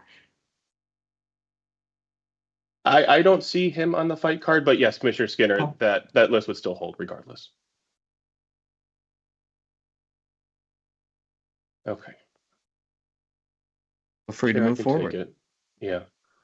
Just pull up where my notes were on this. So, Commissioners, it was asked if there were any previous integrity issues within the UFC. There were a few identified, most notable involving suspicious betting activity and potential misuse of non-public information, specifically an undisclosed fighter injury. One of these events happened in 2022. There was integrity monitors detected unusual betting patterns shortly before the fight. The fighter lost and was later found to have entered the fight with an undisclosed injury. Investigations resulted in suspensions for individuals connected with the fight, including the fighter. In response, the UFC strengthened its integrity policies by prohibiting fighters, coaches, managers, and other insiders from wagering on UFC events, and by partnering with an integrity monitoring firm, IC360, to detect suspicious betting activity. More recently, there was one last year, and the fighter, same issue, same scenario, and the fighter was cut by the UFC and no longer participates with the UFC. The second question came to what is I360's review like? Their review process for this event is consistent with the standard integrity monitoring process used for other approved combat sports events and other events in general as well. The card is relatively small with only 7 bouts, 14 fighters, and no integrity concerns were identified with those individual fighters through the pre-event review process. None of those 14 fighters have been identified in any integrity issues in the past, either themselves, their opponents, or any of the matches therein. That review includes monitoring for suspicious betting activity, open source, social media, review information shared by operators and other regulators, and ongoing event monitoring before and during the event. At this time, nothing has been identified involving the fighters, their camps, their teams, or wagering activity that would elevate integrity concerns beyond their standard monitoring. And as with any approved event, integrity monitoring continues through the wagering period, and any suspicious activity would be escalated and reviewed accordingly. I hope that satisfies the questions, Commissioner. It does. So you said 14 fights, so I'm definitely looking at the wrong thing. Or I don't know, I was on the 250 page and it led me somewhere where It's, I think it's it- much it's broader than. it's seven fights with 14 fighters. Okay, Not all right. not 14 fights, just to be Okay, clear. got it, got it. Okay, well then that's helpful. And the information that you provided is helpful. Yeah, I don't have any additional questions. I think, just to close this out from my perspective in terms of, how I see this, and how I'm going to vote, I have to rely on the information that's given to me. I have to rely on the record. Boy, it's hard not to rely on, outside influences, outside thoughts and feelings and causes of stress. But that's the reality of the way I see this playing out from my perspective. So.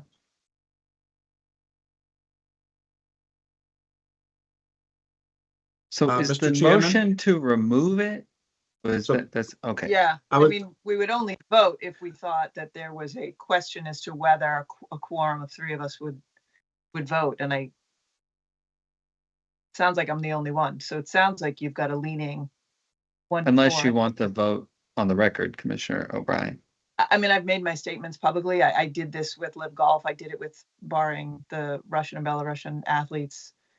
I've made it very clear what I would do. I don't necessarily think we need a motion, et cetera, but I'm with you in spirit, Commissioner O'Brien. For sure. If I Understood. may, you're not the only one, Commissioner, but I agree with every other piece of what you said. I do think it is a close call for all the reasons you don't need to hear me say again. I would vote to deny, but I do think the votes aren't there. And I am very comfortable with that. I think we've had a very good discussion about, certainly some of the global issues, but the issues that are directly within our purview. And I can certainly live with that result.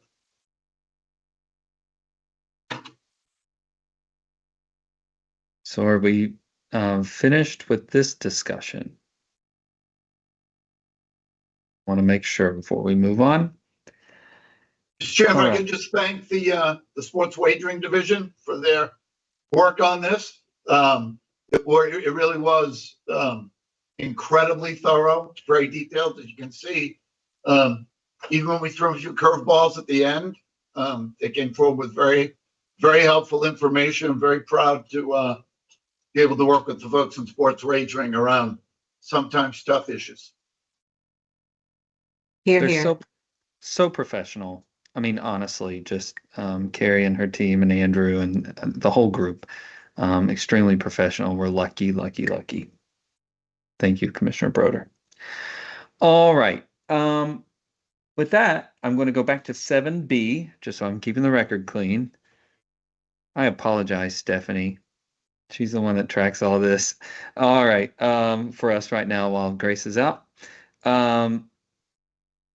The commission anticipates that it will meet in executive session to review minutes from previous executive sessions, as their discussion at an open meeting may frustrate the purpose for which the executive session was convened, pursuant to General Law, Chapter 30A, Section 21A7, and General Law, Chapter 23K, Section 21A7, February 26, 2026, at 10:37 a.m., 11:01 a.m., and 11:33 a.m., and General Law, Chapter 30A, Section 21A7, General Law, Chapter 23N, Section 6I, and General Law, Chapter 4, Section 726B, April 9th, 2026.